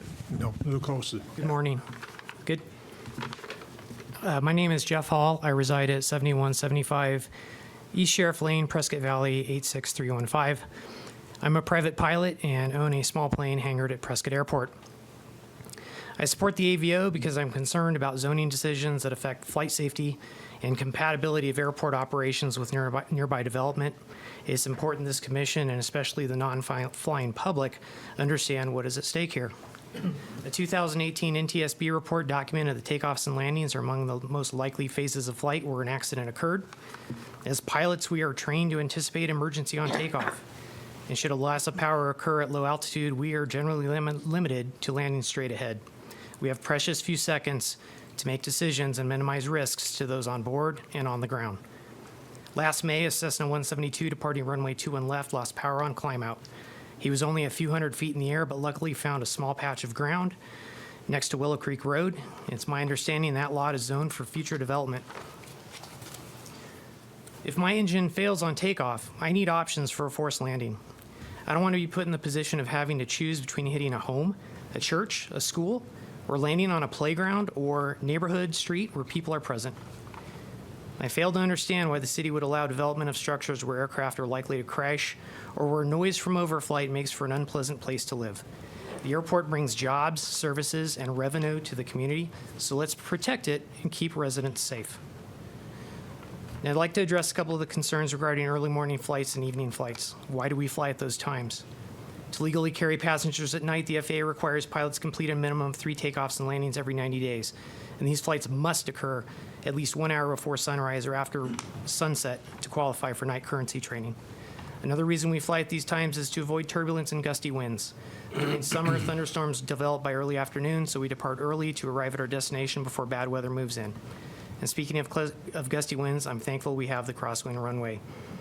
Oftentimes, the winds get too strong and we can't use the main. I'd like to close with this. The airport is a regional and national asset. The AVO will reinforce the 2010 Airport Use Plan, Airport Specific Area Plan, and the 2015 Voter-Approved General Plan.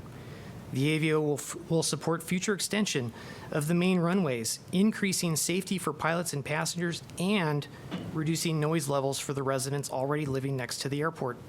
In contrary to rumor, extended runways will not support 737s or cargo jets.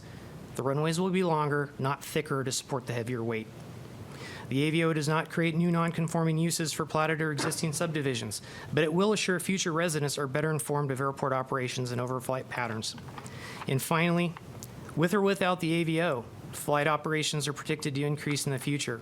Under FAA Part 161, cities are generally not permitted to enforce mandatory noise or flight restrictions. If residential development is permitted to fill in around the airport, the city will likely find itself unable to effectively address noise or safety concerns from those future residents. I urge the commission to vote in favor of the AVO. Thank you. Thank you, sir. Okay, Daryl Ostermiller.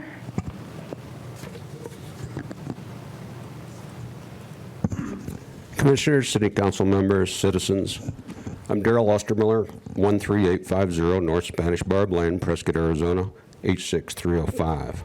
I'm not a real cowboy, but I embrace the cowboy manner. The real cowboy's back there. That's Ken Henry. He is a cowboy. But some people would say I am a real pilot, maybe not my wife, but both my parents served in World War II in New Guinea. I spent 8 years in the Air Force, and I spent 30 years with Southwest Airlines, and I've been involved with General Aviation Air for all of those 54 years. I was going to get up here and go over all the misconceptions that was spread in the early parts of this process, but now that I see the agreement, and it's very clear to me that all the objections have been reached and very nicely done. The one objection, or the one problem I do have, is how people continue to belittle city staff and also the airport director. I run a hangar from Prescott City, and I presently fly a Super Cub. I hold numerous volunteer positions at the Prescott Regional Airport. But I'd like to stress, number one, the AVO is all about what everyone should consider the top priority, safety. And number two, informing future buyers about the dangers and noise associated with living next to the 18th busiest airport in the United States of America, based upon the number of takeoffs and landings. Lawyers and developers seem to gloss over the safety issue, and while I feel the majority of homeowners support the AVO, and I might point out that we've been very quiet at all these hearings throughout the year. I'd like everybody to stand up here who is for the AVO. So I don't see 65 homeowners here either.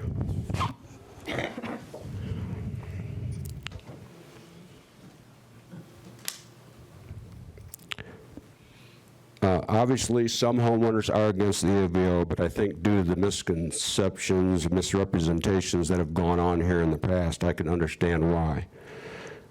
It's not a simple thing to understand.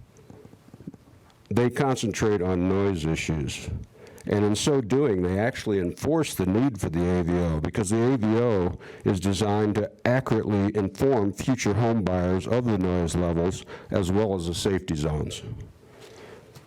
I want you to check back if you have any questions and when you further negotiate with Deepwell Ranch, and look at the November of 2017 Public Works Session Agreements.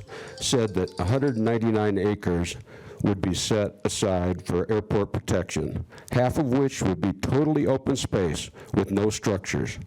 The AVO shows where that open space should be, with safety being the primary issue. Your discussions as to compatibility of land use should consider safety first. I strongly support approval of the AVO and ask you to recommend adoption by the city, recommended adoption by the City Council immediately. Thank you. Thank you, sir. Sorry if I mispronounced this. Elliot Schulman? Okay.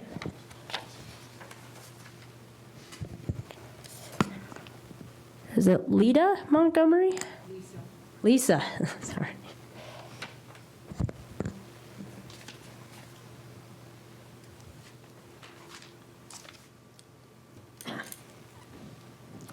Hi. Good morning, esteemed council members. My name is Lisa Montgomery. I live at 6885 Gables Trail in Prescott. This is a Dorn property at Deep Well Ranch in Westwood. And here's some points I would like to make about the airport. First of all, I'm not a cowboy or cowgirl. I am not a pilot. I am a simply retired teacher who used every penny I possessed to buy what I thought was paradise at Deep Well Ranch. My home is incredibly beautiful. However, upon moving in, which I was not instructed, told, or given, this document, the aviation and hazard easement and property of airport purposes from Dorn, they did not give me this. I discovered soon that there were low-flying airplanes taking off every 3 to 5 minutes, going in front of my house constantly and continuously. Well, I didn't know what to do because I sunk every penny I owned into a home. So I started looking at different things to muffle the sound, which is thousands and thousands of dollars, I might add.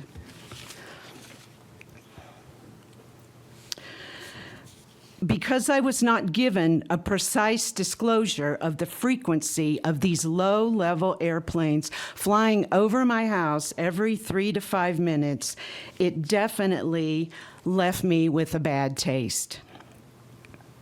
I went to the sales office upon the beginning, trying to do my due diligence, asking them, is this going to be a problem? Because I lived in the flight path of Sky Harbor International with planes going by all the time, and I can tell you the noise level was not what it is here in Prescott. And they told me, oh no, it's only a few airplanes going by, you shouldn't be affected by this. I want to say that I support the Airport Vicinity Overlay, AVO. I believe that also I support open space at the runway so aircraft can avoid homeowners and its residents. In May, I happened to come up and check the progress of my home, and I saw an airplane that had crashed right in front of Deep Well Ranch. If it had happened 50 feet further, it would have landed in someone's backyard and could have done major damage. Also, there's an elementary school over there, so I implore you to look at the safety for this, and I implore you to also look at what low-level noise, constant low-level noise, does to a person's health. And so, therefore, I am in favor of this overlay. I think it's the best thing for the people that live at Deep Well Ranch. Thank you. Thank you, ma'am. Lee Utterback?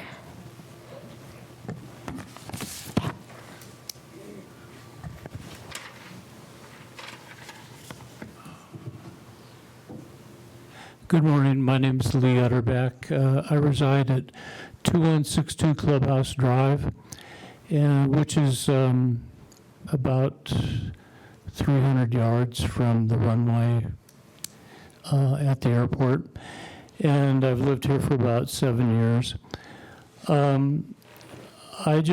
The only comment I really have is that I just think that everything that's trying to be done for this is very positive, because it's basically mainly just about safety. Safety for the people that live here, and safety for the pilots that would have somewhere that they could possibly land the plane and walk away from the accident. So I hope that you will go ahead and pass this. Thank you. Thank you, sir. Reverend Philip Shaw.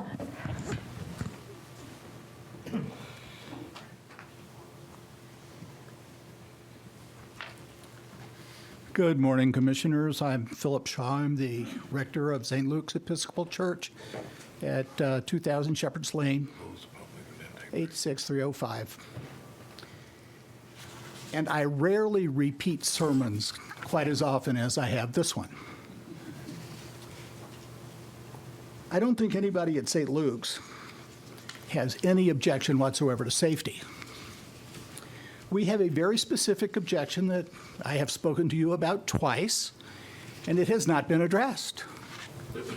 That is a part of the noise and navigation agreement for airport influence areas, that prior to issuance of any building or development permit for property within the area, the owner of said property shall provide the city of Prescott with a navigation easement over subject property. No worries. Release the city of Prescott from all liability for any and all claims for damage, including but not limited to dust, noise, vibration, fumes, fuel, and lubricant particles. Really? We're supposed to hold an airport harmless from plane crashes. That's what that says. I call your attention to the 1972 Sacramento Canada Air Sabre accident that killed 24 people 50 years ago, 2 months ago. Ended up in millions of dollars in settlements because of gross negligence by a pilot and a tower operator at the Sacramento airport. A hold harmless agreement would have prevented the 24 people who were killed in that disaster, would have prevented them from achieving any level of financial recompense, not to mention justice, because one family lost 9 members. How do you do that?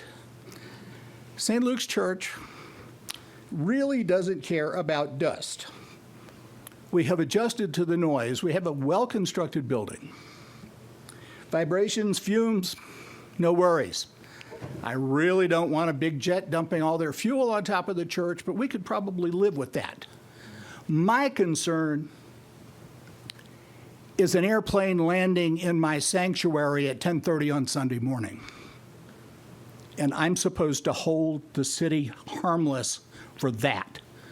The owner of the airport, the employer, the party that can insure against its own negligence or gross negligence. Not good. Vote no. Thank you. Thank you, sir. Okay. Oliver Miles.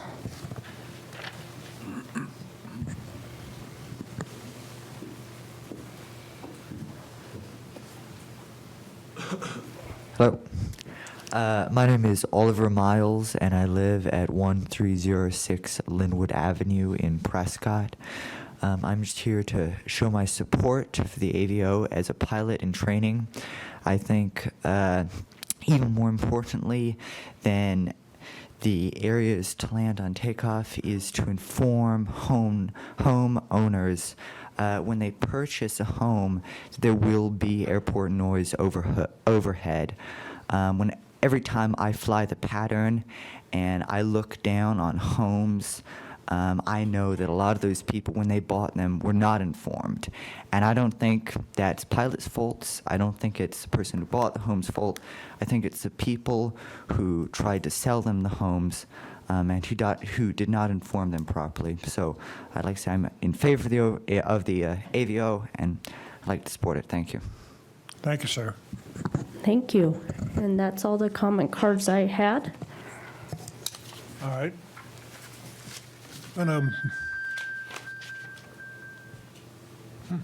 Okay. Going to move that we close the public hearing on this. I second that. All in favor? Aye. No, Kaylee needs to call roll. Yeah, I'm going to call it Susan Graham. Approve. Thomas Hutchison. Yes, close it. Tom Riley. No. Butch Tracy. Yes.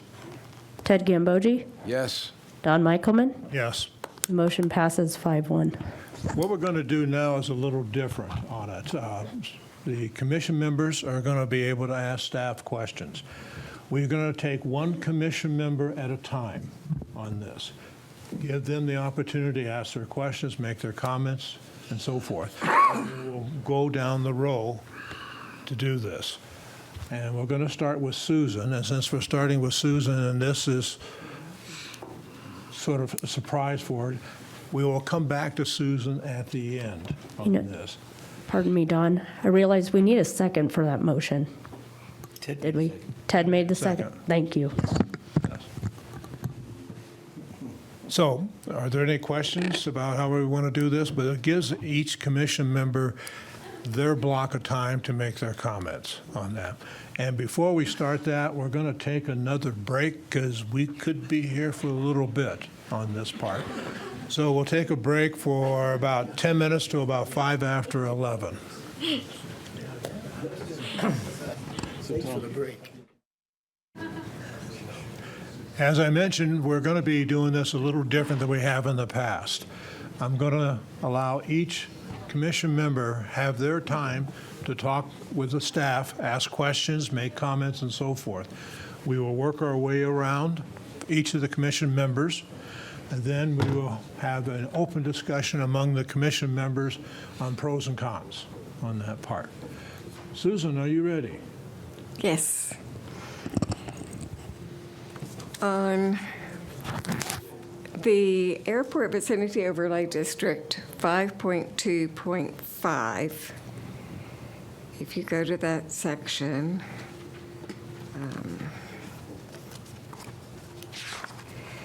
there's a section marked in red, and then down below that, it says, no building, structure, tree, or other object extending into the navigable airspace which may be deemed a hazard to the navigable airspace is permitted. The property owner must remove from said airspace or at the sole option of the grantee as an alternative to require the grantors to mark and light, yada, yada, yada. My only concern here is adding more description as to who is the grantee and who is the grantor, because this is the first time that those two terms have been brought into this document. You're absolutely correct. And most of the document, we refer to property owners, or we refer to the airport, or we refer to the city. And in this particular case, we've used language that actually comes out of the abrogation easement itself. The grantor is the person who grants the easement. That's the property owner. The grantee is effectively us because we're the recipient of the easement. We can make that language change so that we're more specific about the grantor and the grantee and not have it be inconsistent with the other language that we use throughout the code. So grantor is the property owner, grantee is the city, and as an extension of the city, the airport. Okay. And then going down to 5.2.6, item C. Let's see. It says the city may require the owner of a structure constructed prior to the effective date of this code to install marking and lighting on the structure if it is deemed necessary for airport safety. Marking and/or lighting shall be installed, operated, and maintained at the owner's expense. This seemed to me to be a very punitive action that to go back and require a person who, or a structure that was constructed prior to the effective date, to require them to not only install this lighting, but also to maintain it and pay for the electrical use of it.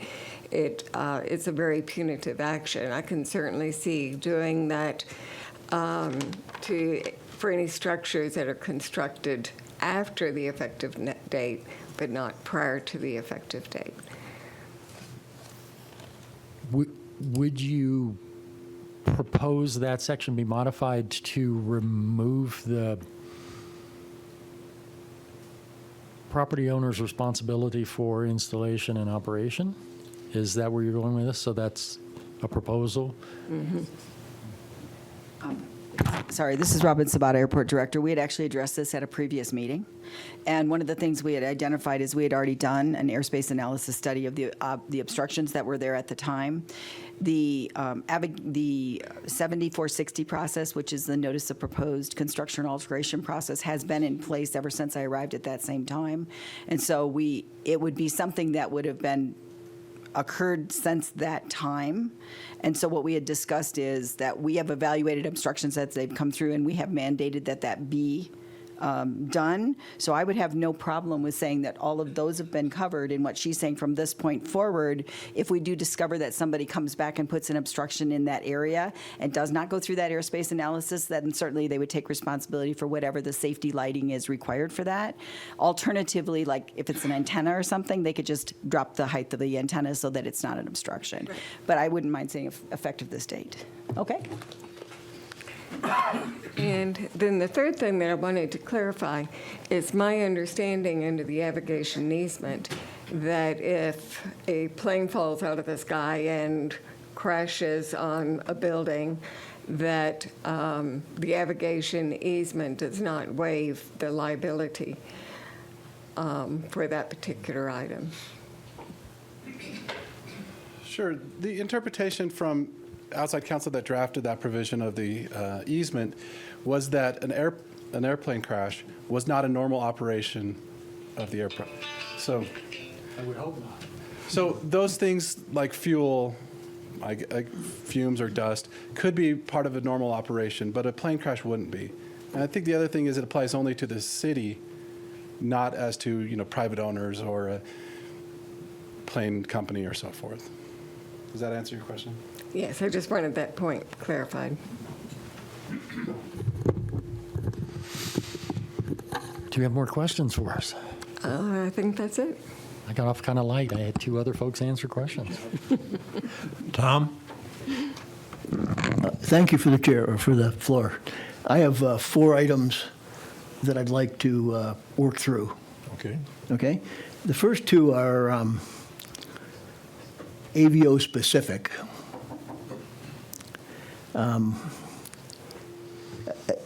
I see at least five lawyers in the room, maybe more.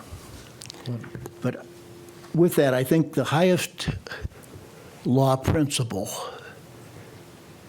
is the right to life. And that steps on property ownership, property rights, and on and on and on. So by the AVO disallowing homes and other high-usage buildings, the AVO seeks to avoid a catastrophic aviation accident, a crash. That's what we're trying to do. To not do this, when it's foreseeable that that can happen, is negligent and I believe has very onerous implications. Simply put, the city's trying to protect people, number one.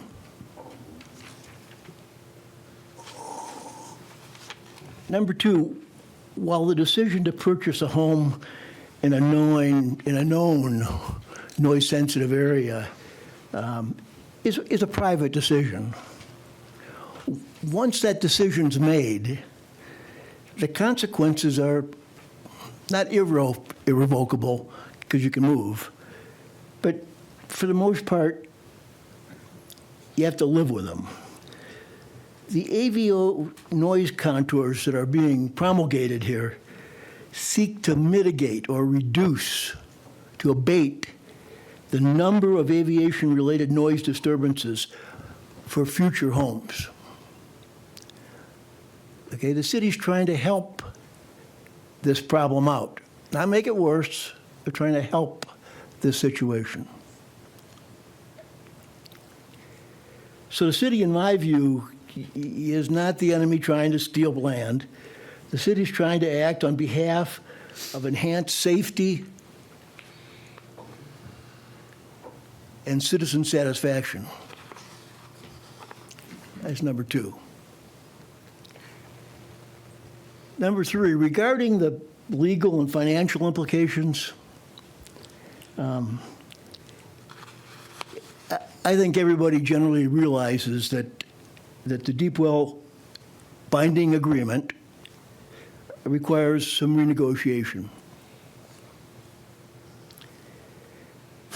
As suggested by this commissioner more than once, I think an amicable settlement is desirable without litigation. You can always let the judge decide. That's there. You can always do that. I think that's a mistake. And my final comment is that I need to mention that the methodology for promulgating this AVO was not ideal.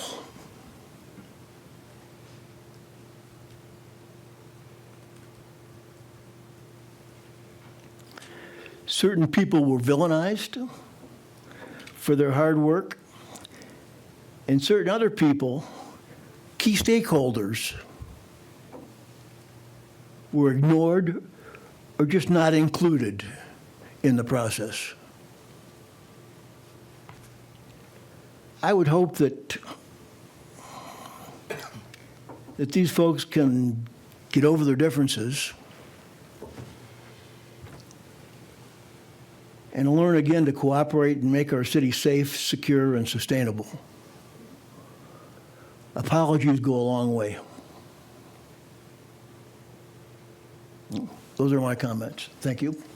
Thank you, Tom. Ed? How do I follow that? Did you have any questions in that list? No, sir. Okay. George, you mentioned earlier the airport is not as busy as it used to be. Why is that? Over time, we've been very busy with aircraft flights. They dropped off, certainly, during the economic downturn, and they're picking back up again. It's a fluctuation that occurs naturally around the airport. Is Embry-Riddle's move to Florida impact that? Could you clarify what you mean by the move to Florida? Well, at its most active period, was that before or after Embry-Riddle opened up another runway in Florida? Or put up an airport in Florida? So Embry-Riddle had decided to re-centralize its campus operations. At about the same time, there was a downturn in the need for pilots. So what happened is there were 10 consecutive years from 1994 to 2004 in which we actually exceeded 320,000 operations. To give you a frame of reference, last year it was 311. The all-time high was 1997, and it was 353,000 and change total operations. So there were some decisions made where Embry-Riddle was going to maximize its main campus at Daytona Beach, and so it did have a lot of operations there. At this point, it is completely saturated at Daytona Beach. A lot of the pilot training is happening here. And so that's why you're seeing some resumption to those levels from 1994 to 2004. And I fully expect we'll be back to there in the next 2-3 years. Thank you. George, you went through a long diatribe about legal conforming subject to zoning requirements. So if a person has a house and they and the meteor go through the roof, they can replace the roof. That is correct. All right, So- but if they want to go from 2-story to 3-story, there's an issue with that. You're subject to whatever the zoning requirements are. So in Okay, a- there's my question. Is it the zoning of the city or is it the zoning of the HOA? It's the city. City, Well, thank I mean, you. a property owner who lives in an HOA is subject to both. Right. We think we're more important, so it's the city from the city side as far as issuing building permits.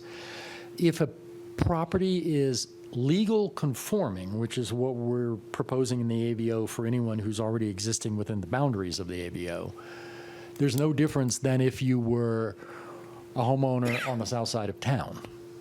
There's no difference in the impact on you by adopting the AVO. Okay, than it's if a city zoning. somewhere else, right. It's the city's standard zoning for whatever your underlying zoning Okay, is. thank you, George. Okay. Tom? I'll not go gonna last. I'm going last as chair. Okay.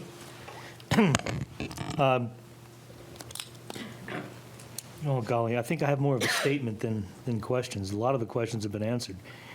I would just simply, we're going to come back for statements, or? If you want to make your statement right now, that's fine. Or we're going to have general discussion after each individual. I'll wait for the general discussion, and I'll pass on questions. Thank you. Okay. Butch?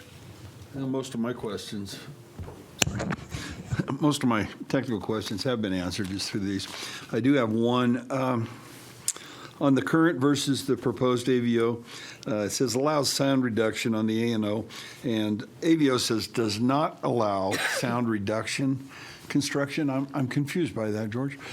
The current airport noise overlay says even if you want to put a house in an area where the AVO says you shouldn't because of the noise concerns, you can put one there, but you have to do some additional sound mitigation to insulate it. But that creates, if you do it correctly, at fairly great expense, it's expensive to do it, you're creating an island of reasonable sound only inside your house. Nothing outside, nothing in the neighborhood, not your front yard, your backyard, or the sidewalk in front is protected by that. The AVO looks at it from the perspective of if we're going to limit uses that are sensitive to sound, we should limit those uses, and it's by geography. I mean, it's how far away you are from the airport for the whole use, because people don't just live indoors. They're outside. They're enjoying the outside, especially in Prescott with the type of weather we have here most of the time. You're going to allow them to build a house over here, and then they can't stand being outside because it's noisy out there and maybe quieter inside, which the ANO would let you do. So the AVO is saying that's really not reasonable. It doesn't accomplish what we're trying to accomplish, which is to move the noise-sensitive uses away from the high-noise areas so that people can enjoy their property. Okay, but you can't restrict people from doing noise abatement in their build. What we can do, though, is say, you're limited to this noise contour and you can't get closer to the airport than that, even if you put noise abatement. So if you live further away and you want noise abatement, you're right as a homeowner to do that, absolutely. We just don't let you noise abate the house in order to get closer to the airport. Okay, I think I understand you. I don't think this, the way it's written anyway, it makes that clear. Didn't make, Thank sorry, you very much. sorry. Tom, you had a question? Thank you, Mr. Chairman. Yeah, I do have a question. George, you guys went over a whole bunch of changes to the AVO document that we just introduced during the course of this meeting. And I don't want to go over those again right now.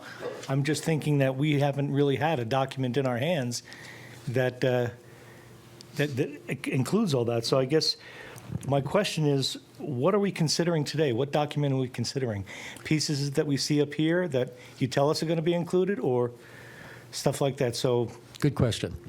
We have not made many changes since we gave you the documents. You've had basically the same text document all along since October. The changes that we're proposing today are in two very specific areas and only those areas. It's in the use table, and I've shown it up on the screen just to make an example clear to everyone who's watching. And again, as I described earlier, these two columns used to look like this column. P is permitted. It allows residential uses in zones 4, 5, 6. But then in the table right below it, in the footnotes, we have a provision that says, except only outside the future 60 DNL. So if you go back and look at where zones 4 and 5 are in relation to the DNL lines, you're allowing them in the table and prohibiting them in the footnote. Well, I know why you made the change. So we made the change so that the table and the footnote match, and we believe the requirement in the footnote is the appropriate one. Other than that, the text hasn't changed over time, other than what I have to show you today. If you have specific questions about sections, we got rid of all of the highlighting for the changes that had occurred from the initiation of this document, which was August 25th, I think, is when you got your first version. What about the issue of, you also told us that the Deepwell Ranch and Chamberlain, you're going to be negotiating with them, and that we're going to take them out of the AVO. That's not in writing, that's just you telling me. That's correct. It is in the record of me telling you that, so it is So I guess the question, and come back to it, what document are we considering today? Do we have a copy of that? You don't have a full document that shows those changes in it. Staff's recommendation is adopt what we gave you before with these changes. We're proposing an amendment to the original document to cover these changes with the map that's attached. That's our recommendation. Just like you can recommend to amend the document, so can we. And we're recommending that you amend it to include these changes and the map that's attached. So any motion that's made needs to include not only this amendment to the table, but also the amendment to exempt the Deepwell property from the AVO while they're negotiating.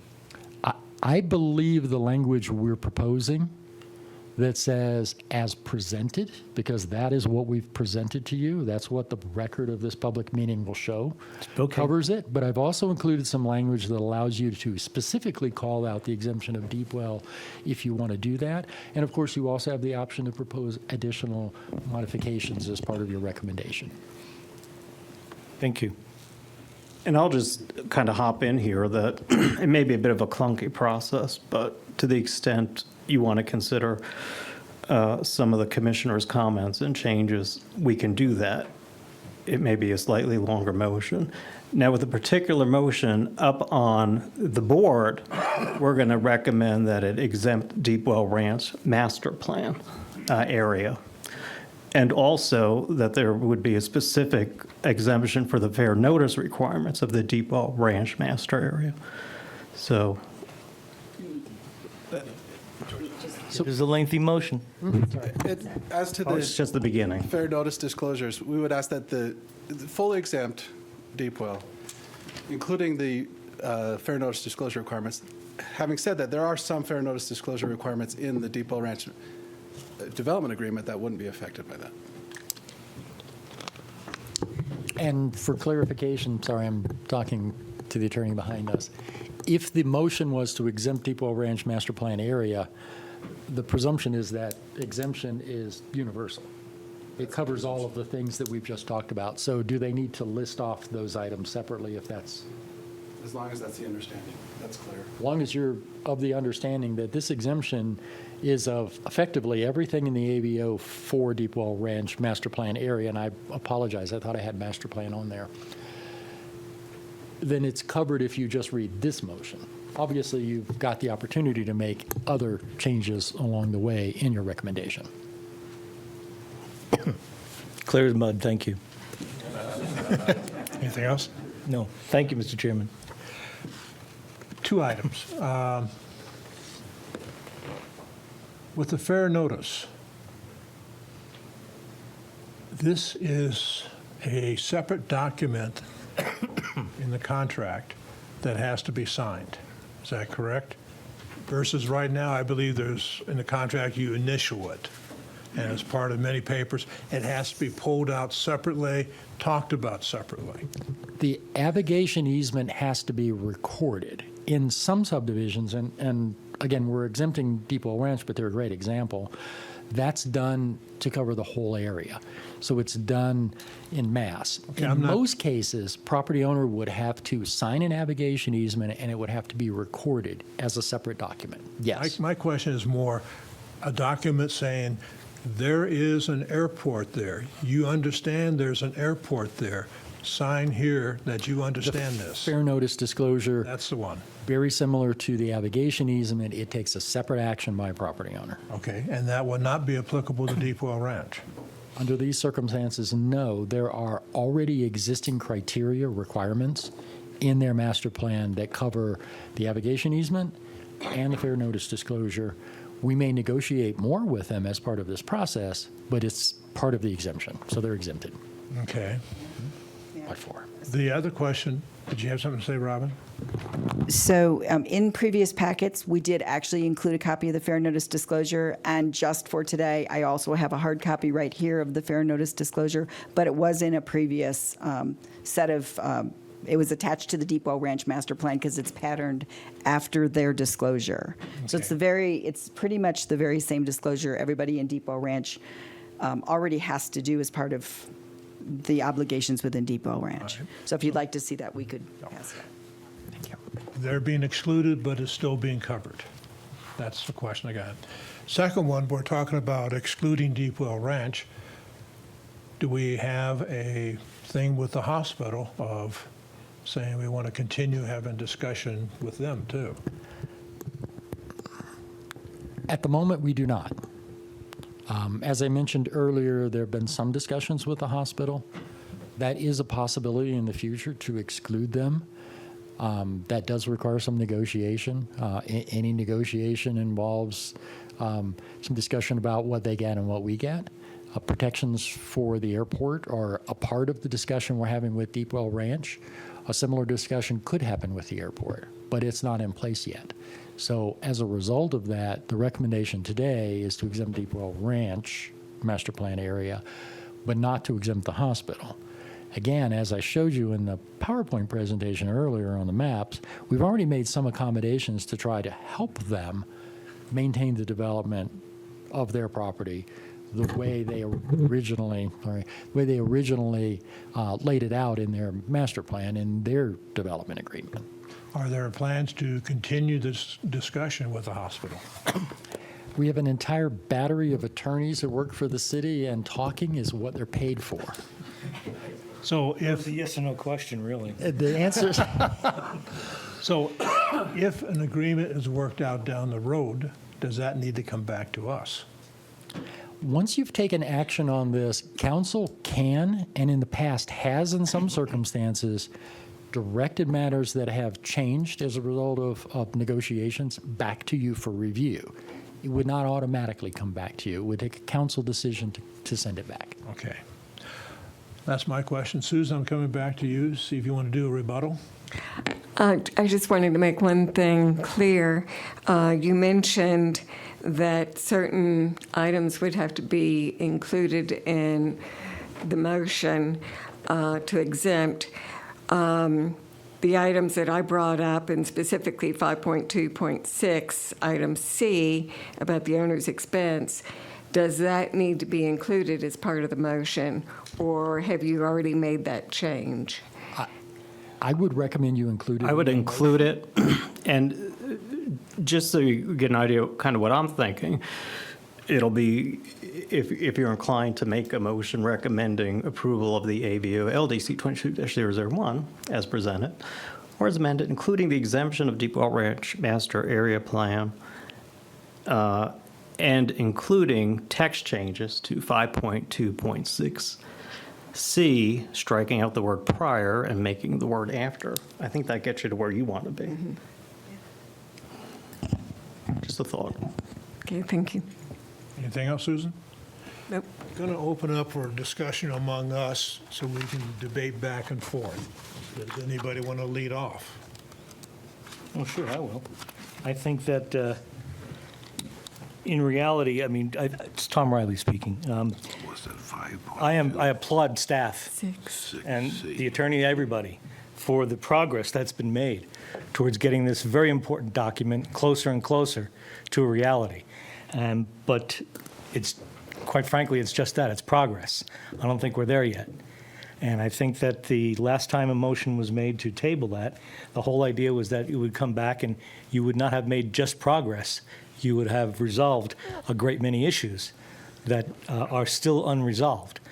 And I'm thinking that you're so close to having this thing happen and being finalized, that by us making a recommendation to move this forward to the council, I think does a disservice to the council. I mean, I think that our job is to be able to go through a lot of these issues, try to get them resolved, get the text changed, get everything that's supposed to be in the document, so that when we send something to city council, they know what they're dealing with. I mean, that's part of our job. So in my opinion, I think it's premature still to send this forward. Now, I closed the public hearing, so that's done. So we're not going to have to listen to that again. But I would really like to see the finalized document assembled so that we can then put that forward to city council. I know when I was on city council, if something like this had come to me, I would have asked the question, why do we even have a P&Z? You know, because it's not resolved yet. These guys are supposed to go through this stuff, get it set, and then hand it off to us. Then the council can review all that and make whatever decisions they want to make. Any changes or anything like that. I just don't think we're ready for it yet. Other comments? Yeah, Tom? Tom Hutchison here. Tom, thanks for the input on that. I found that useful. Some of you don't know this, but I'm hearing impaired, and I read lips, and I listen very intently. I try really hard to understand. I work hard at hearing. Okay, and so I've heard a lot. And I think I've heard enough about what this is all about. I understand most of the issues, and I think we're at a point now where we can put taillights on this AVO and have it going away from us instead of coming at us. And those are my deep feelings. Thank you. Anybody else want to make a comment? I do.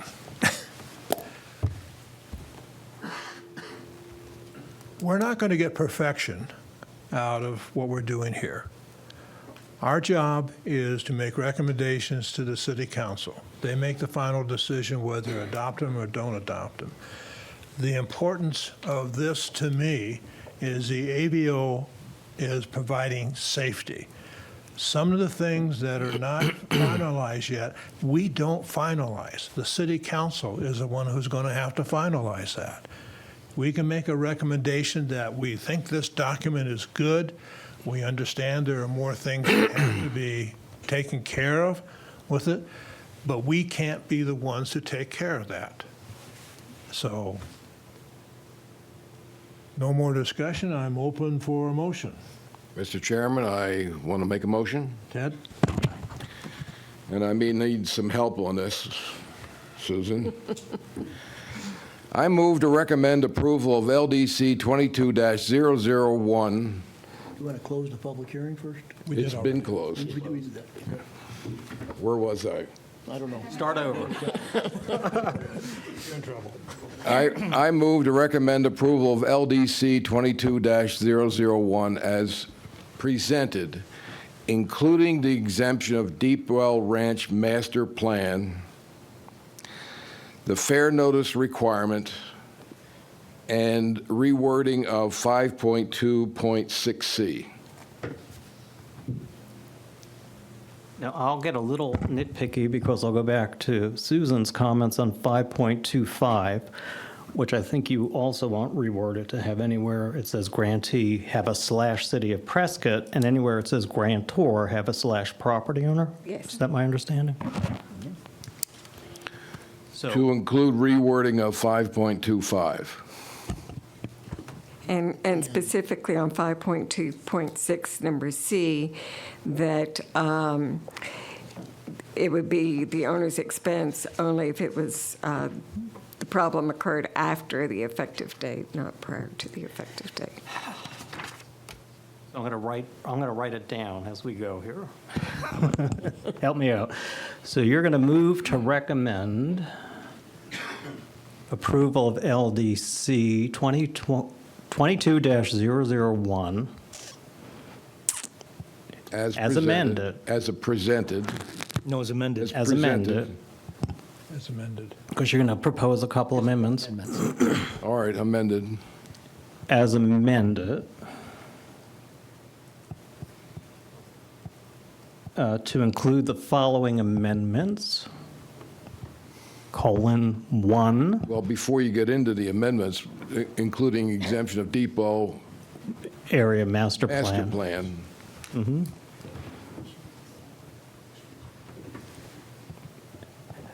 All right, so that's fine. Move to recommend approval of LDC 22-001 to include an exemption of Deep Well Ranch master plan area, semicolon,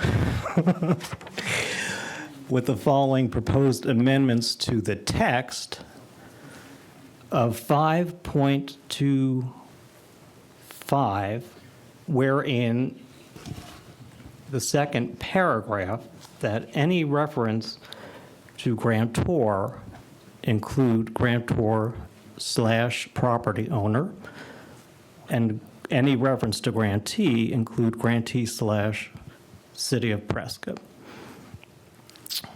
Semicolon. And as further proposed amending 5.26. Item C. Item C, to strike the word prior and to replace it with after. Yes. And because I can't let Matt talk more than me. Semicolon.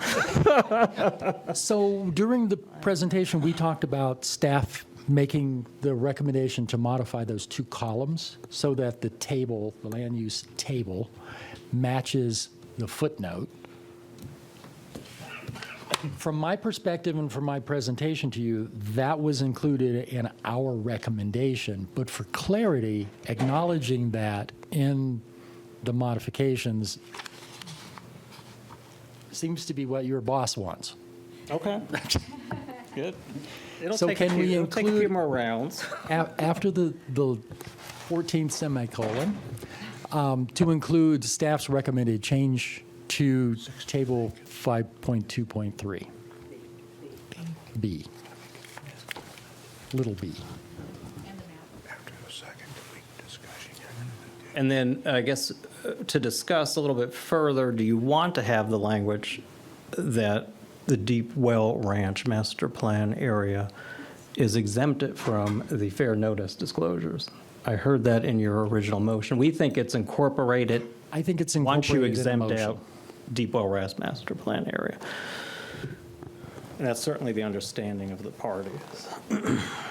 So do we have a motion? It's twice as long as the one you made. Okay, Matt, just for my benefit, could you repeat the motion that I made? And then, Kaylee, do you want to give it a try? Okay, here I go. What I did is I created a list after a semicolon. That's fine. Okay. Motion to recommend approval of LDC 22-001 to include an exemption of Deep Well Ranch master plan area in the following amendments to the ABO text. Modification to section 5.25 to include City of Prescott after the words grantee and property owner after the words grantor. Modification to 5.2.6C to strike the word prior and replace it with after. Modifications to table 5.2.3B and to, wait.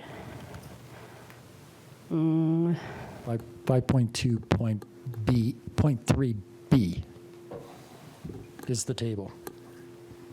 Modifications to table 5.2.3B, and what were the footnotes, George? As depicted, as presented, And footnotes showed you as clear- presented by staff. we showed you clearly what we recommend you adopt. That's what I got. Okay. And the only correction be, it would be 5.2.5, not 5.25. 5.2.5. Right. Correct. Sounds like a motion to me. That's my motion. And he stands by it. We have a motion. Is there a second? I'll second it. Tom Hutchison. We have a motion and a second. Further discussion? Tom? Yes. One of the other footnotes that are in here refers to the 55 DNL as being the sound contour of note. That's at the end of the table. And I'm just wondering if everybody on the commission here is agreeable that it should be the new 60, which is the current 55, as opposed to the 65, which we've already discussed a number of different times as being the alternative sound contour. And what Makes a big difference in the amount of land area that's affected. And what we've done is actually show that modification to say 60 in here. So we've changed that from the original that said 55. So that's part of our recommendation. The future 60 is the current, relatively the current 55. They're relatively close, but the 60 does go beyond it. So this is a larger area, you're right. Yeah, this just encompasses a larger area. And the FAA recommends 65. So I would wonder if you would consider amending the motion to make the 60 DNL, the future 60 DNL, the future 65 DNL. If not, it just dies.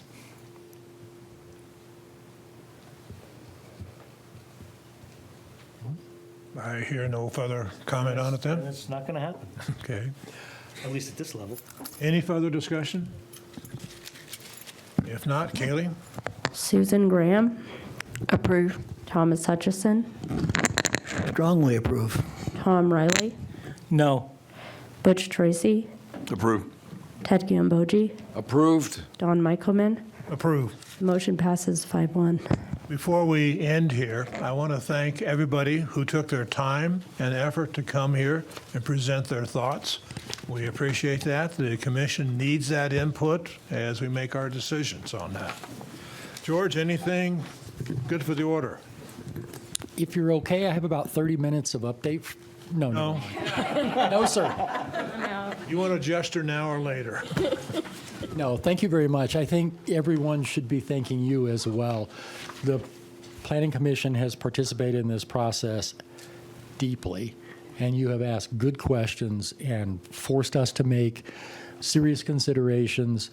I know it's your job, but we do appreciate you doing it. Okay, thank you. Meeting is over. I got to ask you.